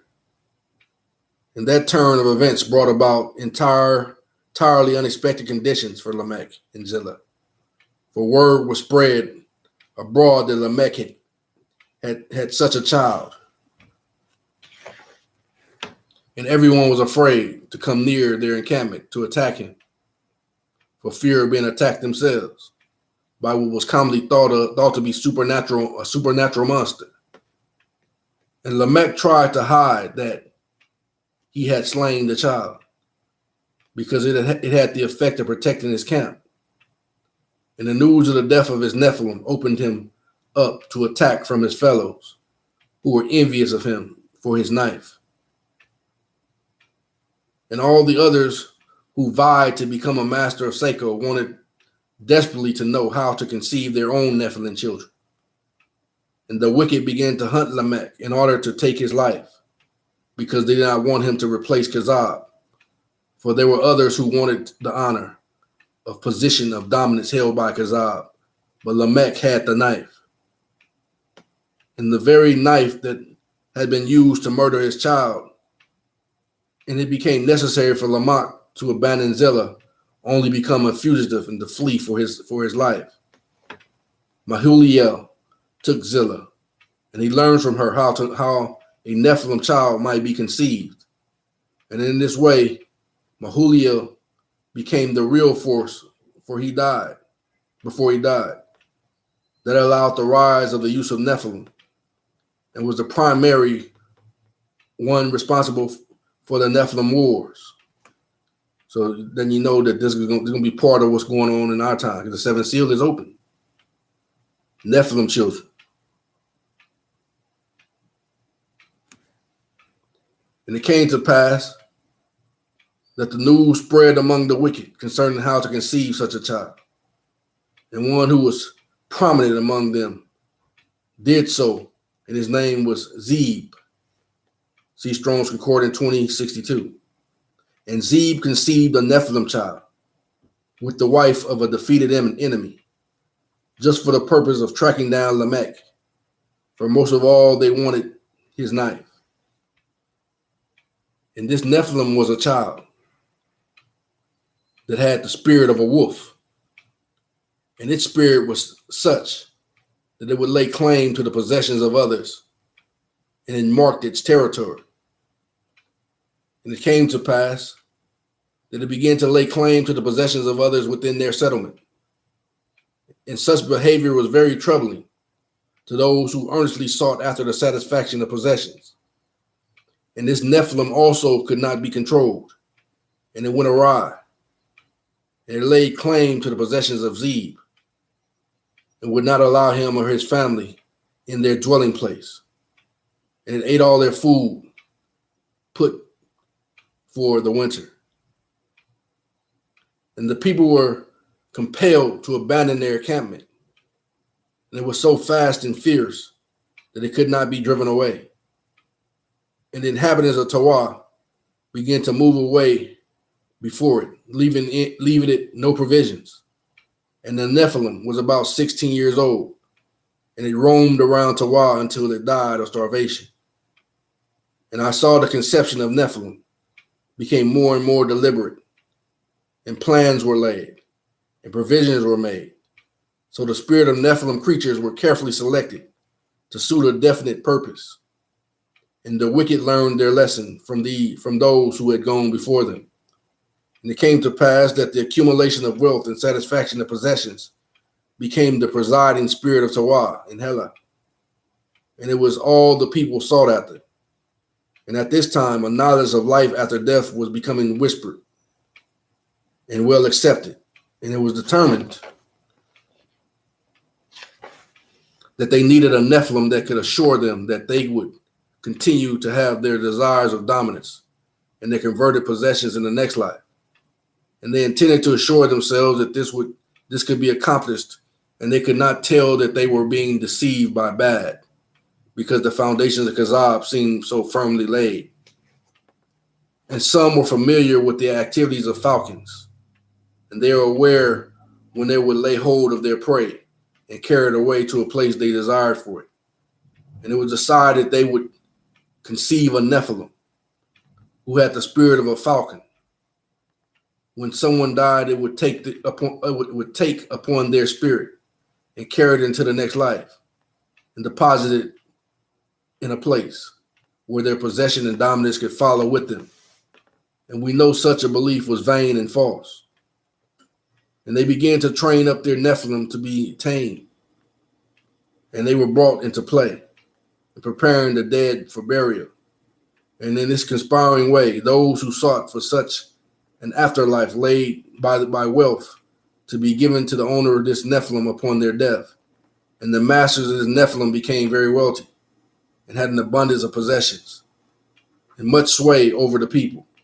And this was the seventh decision of the first great 70 by the Decadarchi. And so it went. And by the time of the flood, there was or had been some 40 different Nephilim, but all at the same time. And I began to understand why I was seeing all of this. And it was to prepare the knowledge of the circumstances leading to the flood. The flood came because of the Nephilim. People were wicked. No longer who the Most High created, but had Nephilim on the earth. And the established of Shabbat by the hand of Melchizedek. And now I can see the determination needed in accomplishing the division of the earth. And now understand that the wicked who supported bad sought to bring about the possibility that a new kind of evil could come into being that could not be impeded by any act of the righteous. And they nearly accomplished it, for there seemed to be no defense against the Nephilim among the wicked or the righteous. And the 4 Nephilim spirits remained upon the earth after the flood, only to become demons of the earth, and only men of service can cast them out by the acts of righteousness and by the authority of elder. But Enoch said, made answer with the division of the earth, and he set in place the 24 conditions which evil cannot penetrate, and their protections could be utilized by men of service to dispel evil and threats made by the wicked against the righteous communities, both before the flood and in ancient times, and before the arm of the law in the last times. And in this way, the division of the earth firmed up the grip of Masai's left hand and arm on the temporal world to ensure that it would continue to express the desires of Enoch said has for his children in creation, so that loving kindness could not be hidden. And the division of the earth was very simple because of the established voice coming from the four directions, because the directions could now be conceived of through the eyes of Enoch said, and because of the power of the 24 conditions, and because of the assigned dwelling places given to both the Ecclesiasticus and the Decadachai, the spirit and presence of Enoch said was brought into the life of every person who chose the living water to be openly felt and enjoyed by them. And the 24 conditions are straight from elder, and they are overseen by council of the Ecclesiasticus, and they are safeguarded and preserved by them, and heralded and taught by them to all the righteous during the times of strength of the Nephilim, of tribulation times. And because the 24 conditions are beyond the reach of sin and wickedness, there is nothing the wicked can do to turn them to be subject to use the elements of wickedness. So listen carefully, because what is being spoken of is coming from the direction of Enoch said sees them, according to the careful instructions in dividing the earth. And that which is being spoken by the four quarters of the earth can penetrate into the hearts of the righteous unimpeded by evil.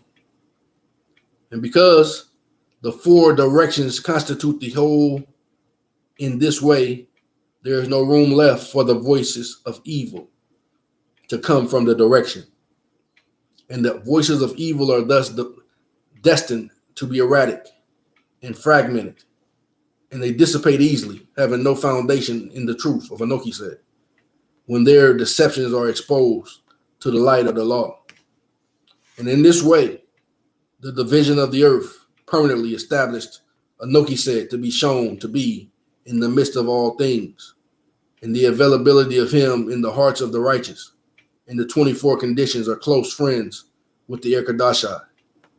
And I see that all throughout the land of Mahuya, the righteous are implementing the levels of urgency to great effect. And during the times immediately following the dividing of the earth, a great company of listeners were sent out to instruct all the righteous in the use of the levels of urgency. And upon learning all these things concerning how to use the levels of urgency, the people shifted their dwelling places, so there could be men of Abara and their families living in many places throughout the land in order to afford protection for all the people. Before this time, the men of that order of service were mostly living in Nod and Anak. And so the people adjusted to their need for protection, and all knew their role in the levels of urgency. And it is imperative that in the end of days, this knowledge came to the people of the law throughout the whole earth, so that they may know how to set in place the protections of the levels of urgency. And bad will be wroth, because he cannot penetrate into the presence of Enoch said. And with these things, the council of the Ecclesiasticus took their foot out of elder, and they went wholly into the temporal world, being determined to live together with the righteous, and suffer together with them, and worship together with them, and work together with them, and rejoice together with them. And for the first time since Eden, the Erkadasha were able to fully throw their lot into the temporal world with mankind. Come what may, come what may. And all the dissipated vestiges of Eden were now the primary considerations of the Erkadasha. And Matzah the Lamb now meant something new to them. And all creation beheld their clearer comprehension, the deep significance of their Creator and our Redeemer. And the council of the Erkadasha rehearsed all these things to their myriad followers in creation. And thus began the long preparation for the establishment of religion of Shabbat by Melchizedek. And all this is the background and the conditions present in the earth. And at the time, little baby Melchizedek arrived in the world. And the vision was hard to see for the dreariness of the sight of the evildoers before the flood. So we rested some few days before we took up Urim again. And it came to pass, then we were once again established to look. My first view was to see large rocks with a little dwelling built up against the face of a small outcropping. But this time, everything was happy, and all creation before my eyes was confident and resilient against evil, and all they felt. And all the Erkadasha were moving about happily engaged in their gift of life, and they were celebrating their bonding with the righteous. And the Erkadasha together with the people of this encampment before my eyes are all prosperous together and happily attached to the circumstances of their lives. And the contrast between what we had just seen about the burden of matzah was startling indeed, because I had just come from seeing the Erkadasha being afraid and putting one foot in Elder and the other in the water of the edge of eternity. And as they were in retreat from the temporal world, in the vision of the burden of matzah, he was trying for all he was worth to keep Anoki said openly attached to the temporal world. Was very sobering for us all. But now I'm seeing what appears to be another world. And I exclaimed, "Oh law, where is this place?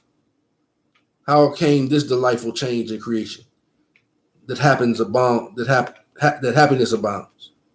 And I said, "Ebadel, how can you be so happy with your companions and with the righteous people living here in this settlement?"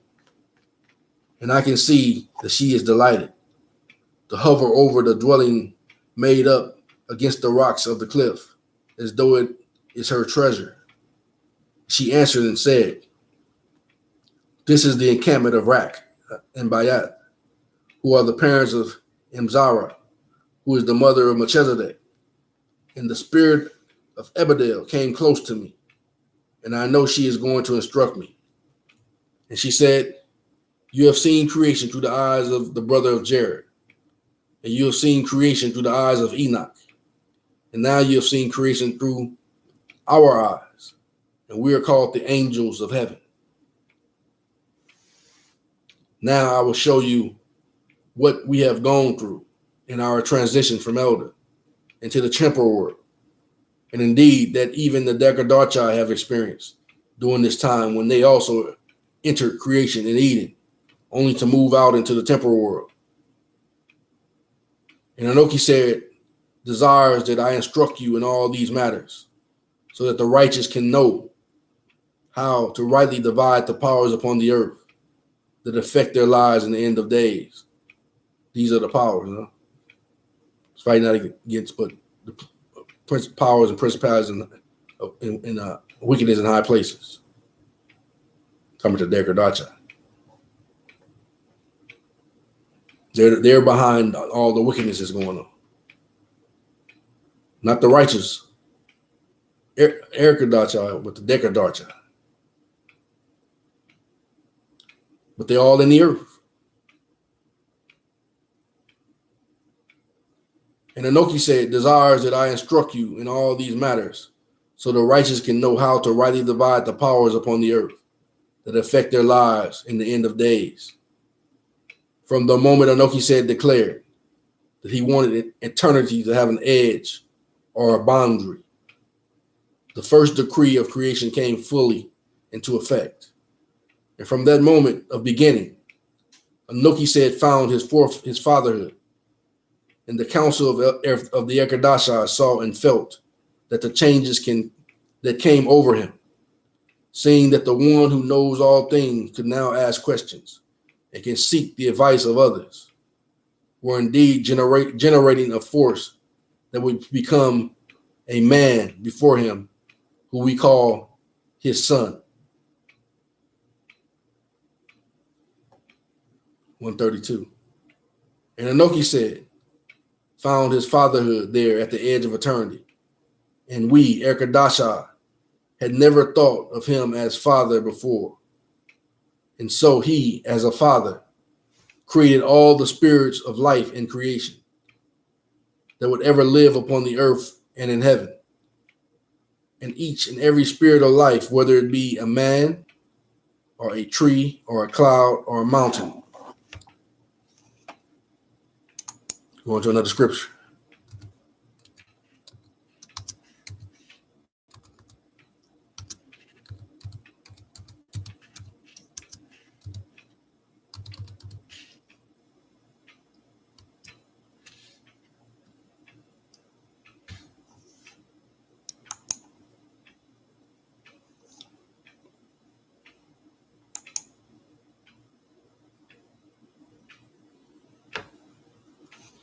Colossians 1:16-20.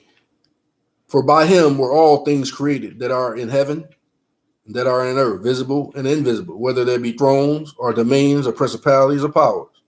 All things were created by him and for him. And he is before all things, and by him all things consist. He is the head of the body,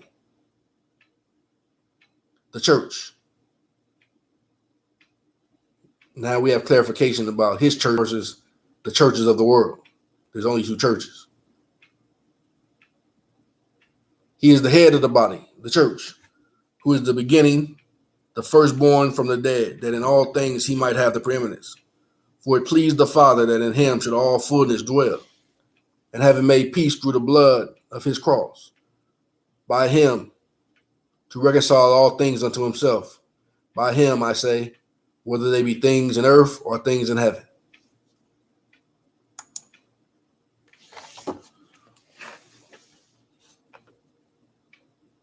And each and every spirit of life, whether it be a man, we're back at Ebedel teaches about the temporal world, Melchizedek chapter 7, verse 132. Whether it be a man or a tree or a cloud or a mountain, yea, even all the host of men and the multitude of the watchers of heaven are indeed his children. But only the children of men are in his image and are given the fullness of agency. And are given a fullness of agency. See, only the children of men. We found out Adam and Eve were made in his image. And the only ones that stayed in his image were Seth, Adam and Eve, Abel. Abel was killed by Cain. Cain lost the image of the Father. Seth was born through Adam back into his image. All the righteous line are in his image and likeness.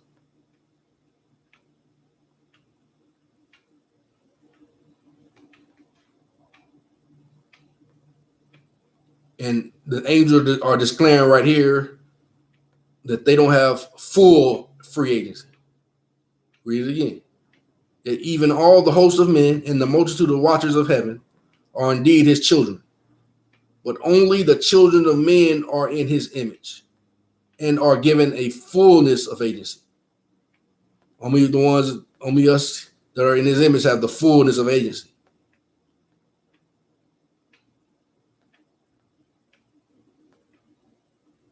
That can endure all the times of their lives, while our agency ends with the completion of the first great 70.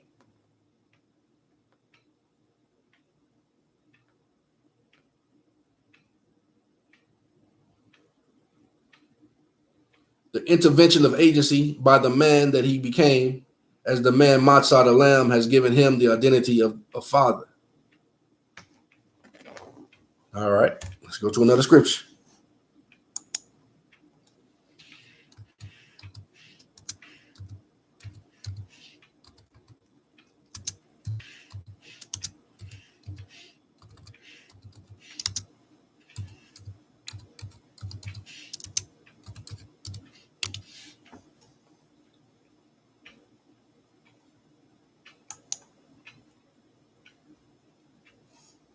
Isaiah 9, 6 through 7. For unto us a child is born, unto us a son is given. Government shall be upon his shoulder, and his name shall be called Wonderful, Counselor, the Mighty God, the Everlasting Father, the Prince of Peace. Of the increase of his government and peace there shall be no end upon the throne of David and upon his kingdom, to order it and to establish it with judgment and with justice from thenceforth, even forever. The zeal of the law of hosts will perform this.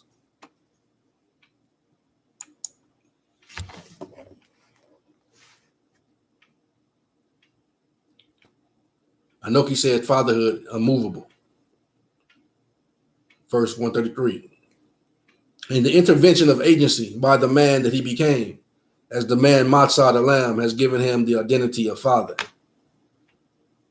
And all the spirits of life he created were good, yea, even all the spirits of mankind. And of all the spirits of life, both in heaven and upon earth, were good and excellent in his sight.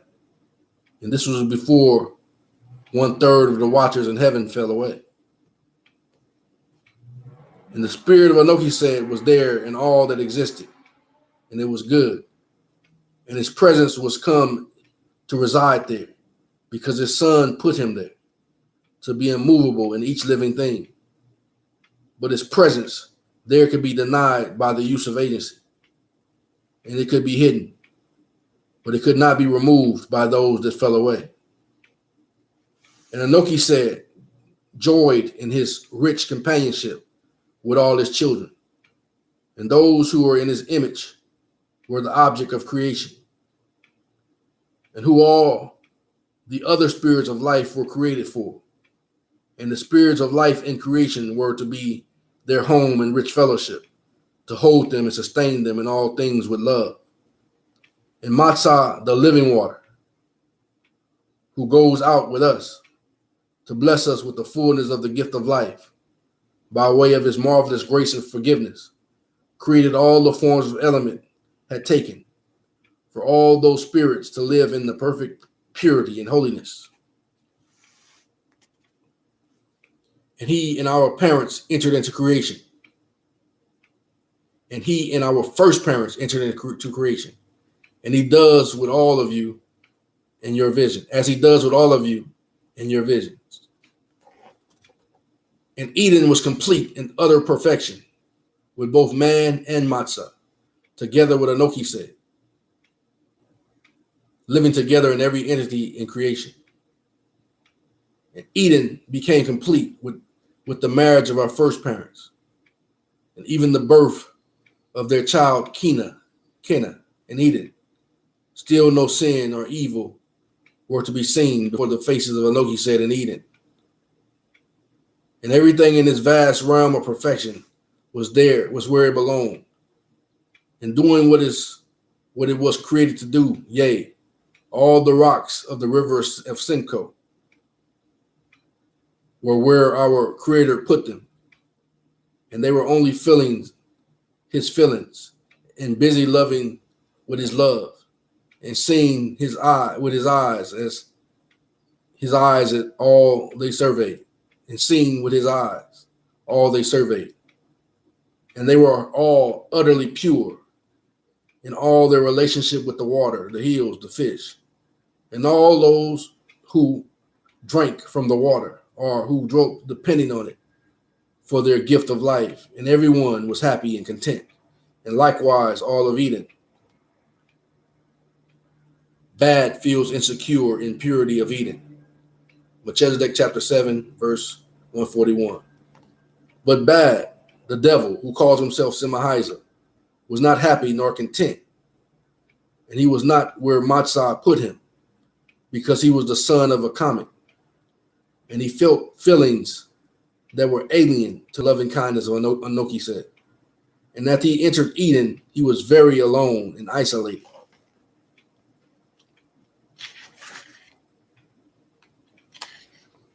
And afraid and unsure of himself. And he did not know our first parents, for he chose that their visions of created purpose would not reside in him. And because he intruded into Eden on his own, and not in the response to Matzah the Creator, he did not allow the spirit of Matzah the Lamb to have a place in his heart. So here was a spirit in Eden that was empty of everything Eden was created to be. And he could not discern the object of creation of Anoki said. And he was envious of the happiness of all the rocks in Eden. And he was filled with despising. And he could not speak any of the languages of our assembly. But most of all, he did not know how to love in the midst of an infinite expression of love, or to feel love in return. And out of this arose separateness. And for the very first time in creation came the spirit of rebellion and stubbornness. And all of us were afraid to try to speak to him. And Anoki said did not urge us to approach him. And he became angry because he could not move from his place on the hillside. And he tried desperately for his spirit to lift up and find companionship, but no one would join with him. And even one of his feelings, because his lips blasphemed, Anoki said, and bad, as we call him, who would grow to be the very devil himself, found that he could learn what the vision of those around him was, and he could twist it a little into a lie, and find some few of the spirits of the rocks of Eden who would listen to him. And in this way, he became the father of lies. And his spirit could grow to move around and mingle with the spirits of those who responded to him. And his spirit began to move away from the hillside. And thus bad rebelled against the truth and against loving kindness. And in this way, bad began to get a tiny foothold among the rocks of Eden with his lies. And in the midst of the perfection of Eden, but he found himself at a huge disadvantage to gain any sway in Eden. For when Yasakad and Kava, Adam and Eve, sinned before bad, and those who followed his rebellions even knew what that meant, that they were forgiven and baptized in the brooks of Meadow. Most High had already provided the way for them to be forgiven already, Adam and Eve. Read it again, verse 146. Ecclesiasticus follows first parents out of Eden. Melchizedek chapter 7, verse 146. And in this way, bad began to get a tiny foothold among the rocks of Eden with his lies in the midst of the perfection of Eden. But he found himself at a huge disadvantage to gain any sway in Eden. For when Yasakad and Kava sinned before bad, and those who followed his rebellions even knew what that meant, they were forgiven and baptized in the brook of the Meadow. And it came to pass that after they sinned, our first parents left Eden to dwell here in our temporal world. And all of us, Ecclesiasticus, followed out of Eden with them because they were our loved ones. And we knew that they were the objects of our creation. And they, being made in the image of Anoki said, see, Adam and Eve was made in the image of Anoki said, and we followed them with trepidation out between the oaks of Patah, going into the unknown, but also with a firm and an immovable love for them and a sense of our duty to care for them and be their new home in whatever manner our new circumstances would present to us. And we knew that by that time, what we were to do for them, for we would feed and clothe them and afford them all the joys of life. And our only resource was our own love for them and we could all consult together in this matter, because all of us only spoke the language of love. And we had the spirit of our creator Matza inside of us to guide us. And we cherished like a treasure a knowledge of what Anoki said had created them to be, as a sure anchor to bind us together tightly to our purpose, and giving them every opportunity to accomplish their purpose in him. And it is called their vision of created purpose. But bad was cast out of Eden into yet another world that was unknown to him. And he was disheveled and displaced. And bad was nearly completely overcome, but was hanging only by a tiny thread. And that thread was that Kava did not feel forgiven. And when Matza came along to meet them at their rock of Ariel, she felt forgiven. And the thread was clipped, and Bad was left with nothing. And at this time, he could have chosen to repent and to join with us, but he was stubborn in his rebellion. And he continually searched about for even a small feeling that would comfort him in his desire for glory, so he could feed upon it. In the obstinacy of little Kenna, when he stumped his foot as being asked to help to put the sheep away, comes to mind at such a moment, or the tiny hint of the satisfaction of possession felt by Awan when she stole the wedding ring of her mother, was another small foothold for Bad to feed upon. And so, being Alim the seer, this situation we all found ourselves in upon our moving out of Eden, and the temporal world for us was like a family moving into a new home in a foreign land, where everything is out of place, and nobody knows the plan, and nobody had the vision. And what life in a temporal world should be like, neither Yasakad and Kava, nor any of us Ekadasha, nor any who were beginning to want to be the Dakadarcha at that time. But we soon learned how to be an effective home of love for our charges. And we all, even every one of us, entered into our task with the greatest diligence and delight. And with the murder of Mataniah, that's Abel, Kenna was Cain, and with the murder of Mataniah by his brother using sorcery, the domain of Bad found a sure foothold, and he laid hold of his newfound reins of power, and sorcery became the center of his ways, and lies became his means of finding companions, and his views of life. And the sounds of death became his signal to move out, to reinforce his dominance. He was filled with the delight upon hearing the sounds of death. And to him, it was like the stench that draws vultures to their carcass to feed. And it came to pass that in the midst of these conditions, the law Matzah began calling on Enoch to bring the visions in order to show a clear contrast between good and evil, between sanctity of marriage and fornication, between purity and corruption, between nourishing ministry and oppression of traditions, between the sweet and the bitter, also between all of us who are the watchers of holiness and the fallen bullies who are the Dekaracha. See, I told you that in a teaching before that the Dekaracha are called bullies. See, and the fallen bullies who are the Dekadarcha.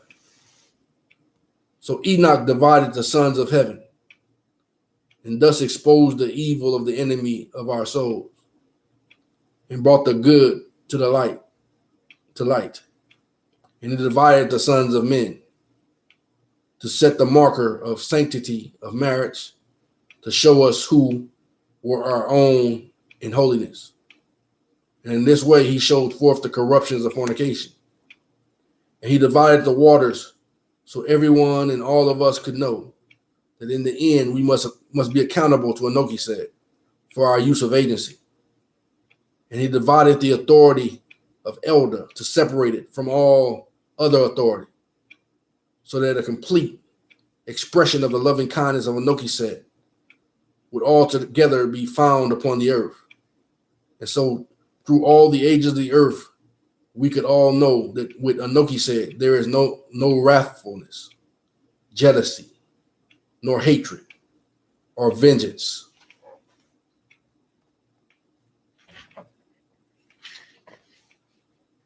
But still, with all of the divisions of Enoch, the earth was still not an organized place, nor a sure, competent home for us. There was still no absolute direction, forming a life plan of peace and tranquility for mankind. It was like a large family moving into a new home. And where you were to sleep, there was nothing to sleep with. And where food was prepared, there was nothing to eat on or cook with. And all of your clothing was just laying around in big piles. And in the midst of the haphazard and spontaneous transitional condition arose a helping and healing force. And it was our dear ancient grandmothers. And they began to use the divisions of Enoch to set in place the knowledge and skill needed to make choices between the contrast of Enoch showed forth in his divisions, and they brought to the world a sense that life need not be random and separate, but continuity and intelligence could be found. But be it also known that at this same time, Bad had 7 evil grandfathers who could rise up to counteract this progress in holiness. Because Bad saw the exposure of evil to be threatening, for Bad saw the exposure of evil to be threatening him and his domain. And all this evil was brewing beneath the surface and was kept secret, a hidden subtly lying in wait. And the unsuspecting world of the righteous, because the righteous were like Enoch said, and they could not anticipate evil, and they were innocent, and only could assume the best of all things in their lives. And what the wicked grandfathers were achieving was lying in wait for the world to love, because of the Ecclesiasticus lived with both the righteous and the wicked. We knew and saw that which was coming. And dear one, at this point, we arrive at the vision you saw, where we of the council of the Ecclesiasticus felt such alarm that we began to wonder if we should retreat back into Elder. We all put one foot there when we saw Matzah do it. And Matzah was hanging on for all he was worth, trying to keep the presence of his father connected to creation in the temporal world, so it can continue to be openly felt and interacted with. And he was tasked with securing the purpose of his father in creation, so they could not be stolen away by Bad and all of his evil hosts. And at this point, the earth was still like a home in disarray, and the 4 directions were not yet established, because only the east was identified and elder, and righteousness was strong but elusive, and wickedness could not be easily identified by the righteous, and the righteous were not sure how they must act in order to avoid evil. And all these conditions were in place on the earth among us and mankind, because the second decree of creation was not yet put in full effect, and the force of that decree was not defined nor established upon the earth. It had little bearing on creation, because only Matzah, Yasakad, and Kava had addressed any form of the second decree of creation by the intervention of the agency of man, for either the doings of creation or the affairs of salvation. And as I have shown you, Matzah went and instructed Enoch in how to divide the earth, and dividing the earth had the purpose of bringing the second decree of creation into full and everlasting effect. And the haphazard and scattered way that we all had been experiencing began to be influenced to find order by intervention of agency of the righteous people of Enoch when they divided the earth. And order began to be shown forth in creation. And you will see that Bad was completely taken aback by these developments. And Enoch looked back, and he used 22 days as the element of righteousness. See Jubilees, column 2, line 15, and 2nd Aki 5 and 94. So the book of Remembrance, it instructs you to go to Jubilees. So Jubilees is something to be trusted, according to the book of Remembrance of Melchizedek.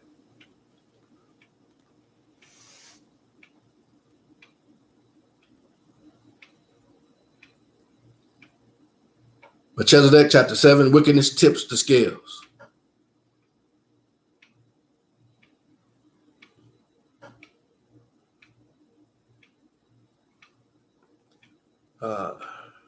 Verse 170. And Enoch looked back, and he used 22 days as the element of righteousness, because the 22 things that were created during the 6 days of creation, and the use of the particular element of righteousness had the effect of reaffirming the purpose of those 6 days of creation. In effect, the second decree of creation began to be a force to set those purposes into permanency. And in this way, Enoch laid hold of the beginning of creation. And the last act of the wicked before the division of the earth was the murder of Mahuya and Aku at the pool of heaven. And that tipped the scales. And the knowledge of it resulted in a great determination by Matzah and all of us to intervene to set the world in order in a final way by bringing the flood to the wicked and Shabbat by the hand of Melchizedek. So when they did that act right there, Christ and the angels say, let's destroy this place. Destroy the wicked. And the east was identified in Elder as the direction of new beginnings. And there was a foreshadow of how Matzah would view the directions and a signal of the coming of Shabbat. And what happened to Mahuya and Aku was the foundation for the need of establish the levels of urgency. And this was because of the Dakadarcha, along with their Nephilim, had denied them their new beginning and migrating westward with their people. But Matzah met them at the pool of heaven and took them back to Eden. And their new beginning took a new dimension. And their beginning was glorious for all of us to behold. And the riches of a resurrection will forever remain in place with man because of our lovely Redeemer. And we, Erkadasha, witnessed a marvelous thing. And we were filled with a joy almost to the point of being overcome to behold the effects of the dividing of the earth. For by the wise instructions of Matzah, Enoch firmly established the very specific forms of connecting the spirit and presence of Melchizedek into all the holy elements of creation. And the way in which he accomplished it was very special, because the holy presence there was established in such a way that for the duration of the earth, evil will find it impossible to hide it or force it into obscurity. And this is our view of what Enoch did to irrevocably connect Melchizedek to our world. And he and his people are heroes to us. And the great change you have seen between viewing the burden of Matzah with 1 foot in Elder and that which came before your eyes and viewing the little dwelling at the rock of encampment of rock in Bayit has all been brought about by the division of the earth. And Enoch and his people set in place the 4 directions of the earth in the order of service and carefully instructed them in the exact manner of what they were to speak to mankind, all during the course of the earth. And the power of the element of righteousness used was such that each of the four directions became a living soul, that the vision of created purpose of Matzah, and this was one of the doings of creation, done by the interventions of agency of man.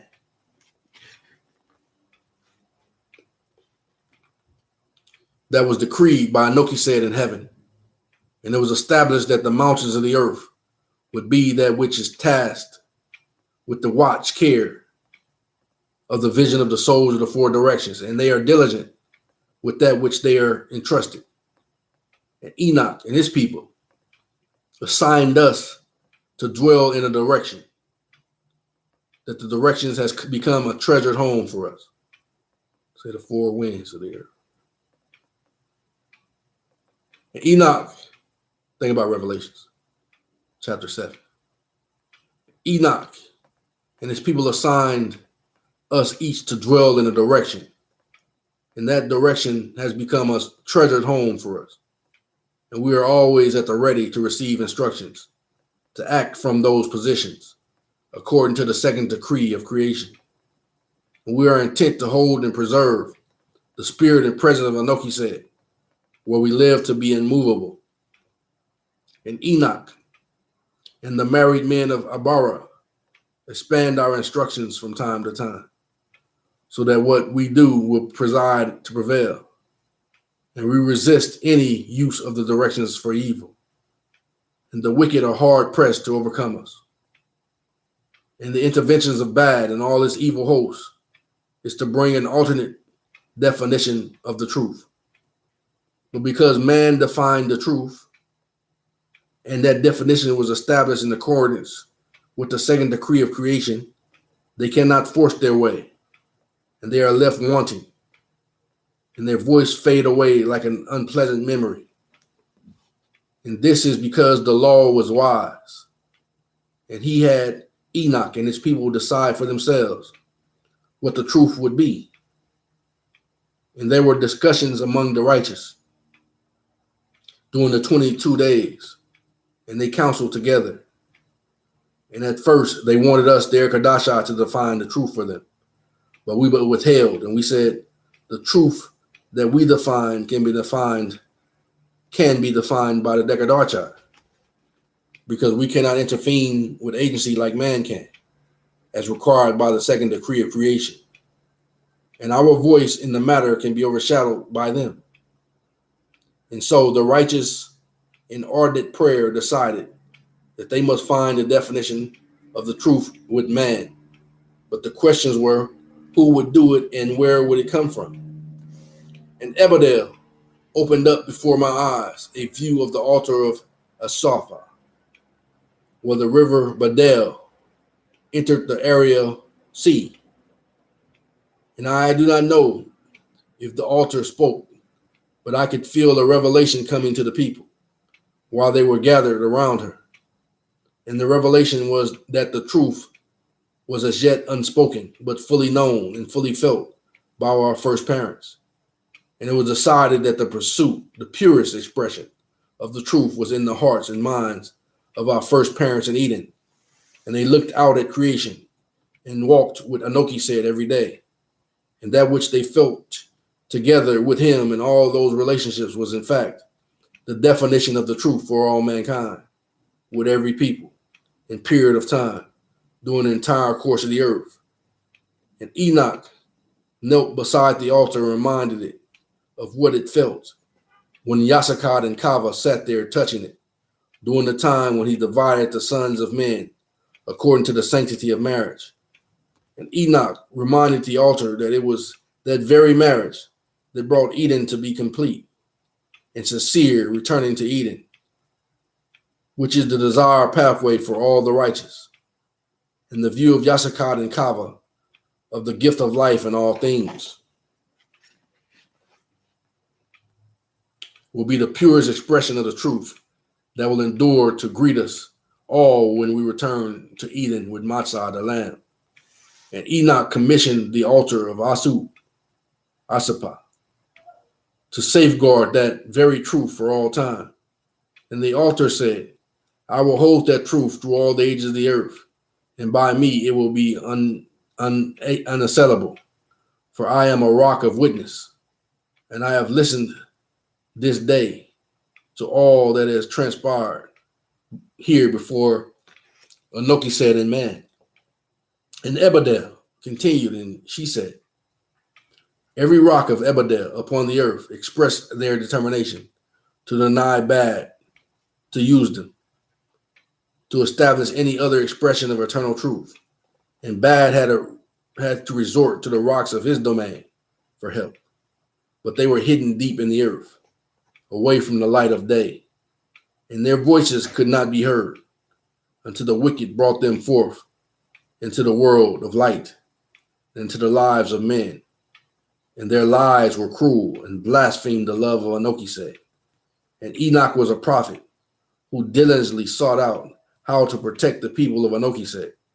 And standing before Anokise, he established by a strong hand that men of Abara, down through the ages of the earth, could identify and define 24 conditions that occur among the Erkadasha throughout the various places upon the earth that will be designated to bring a powerful witness of the presence of Anokise himself and his all-pervasive loving kindness into the hearts of the righteous.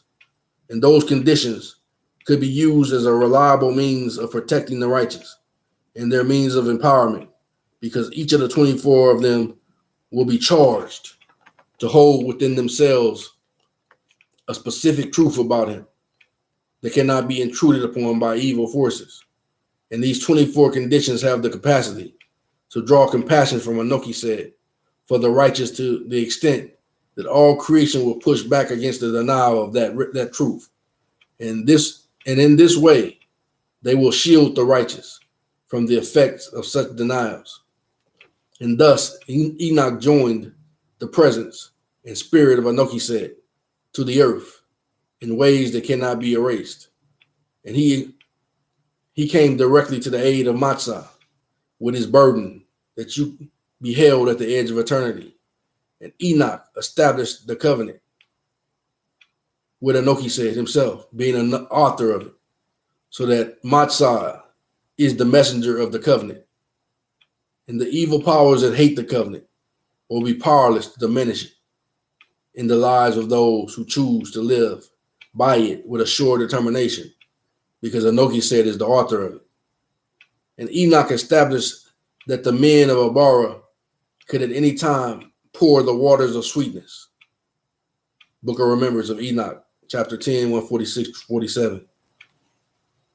Upon the altar to remind all the watchers of heaven of the first great 70, and to remind and strengthen all the forces of holiness of the pathway that they have chosen, to both urge us, Erkadashai, on which vigor in our missions, and to remind the Dekadarchai of the shame of their corruption and the effect cast them out from their strongholds.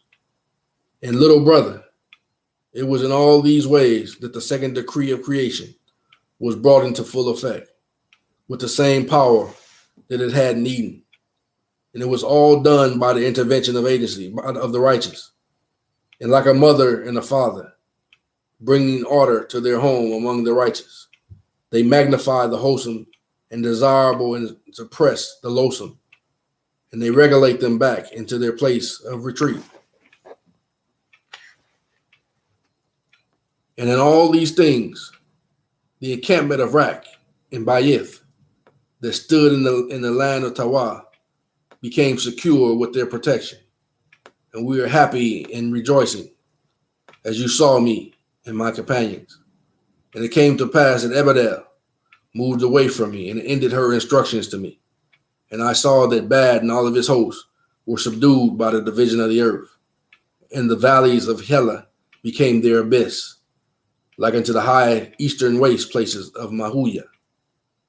And their day of recompense found them there with the flood. And with this end our session of seeing with the Urim. All praises to the Most High. I sure enjoy reading that. Hope you enjoyed hearing it. Most High say the same. We'll find another chapter to read, or whatever else he wants me to bring forth out of the word. All praises to our King, our Father, the Most High ist of hosts. Shalom to all of Israel. Shalom to all who can hear the voice of the Most High. All praise.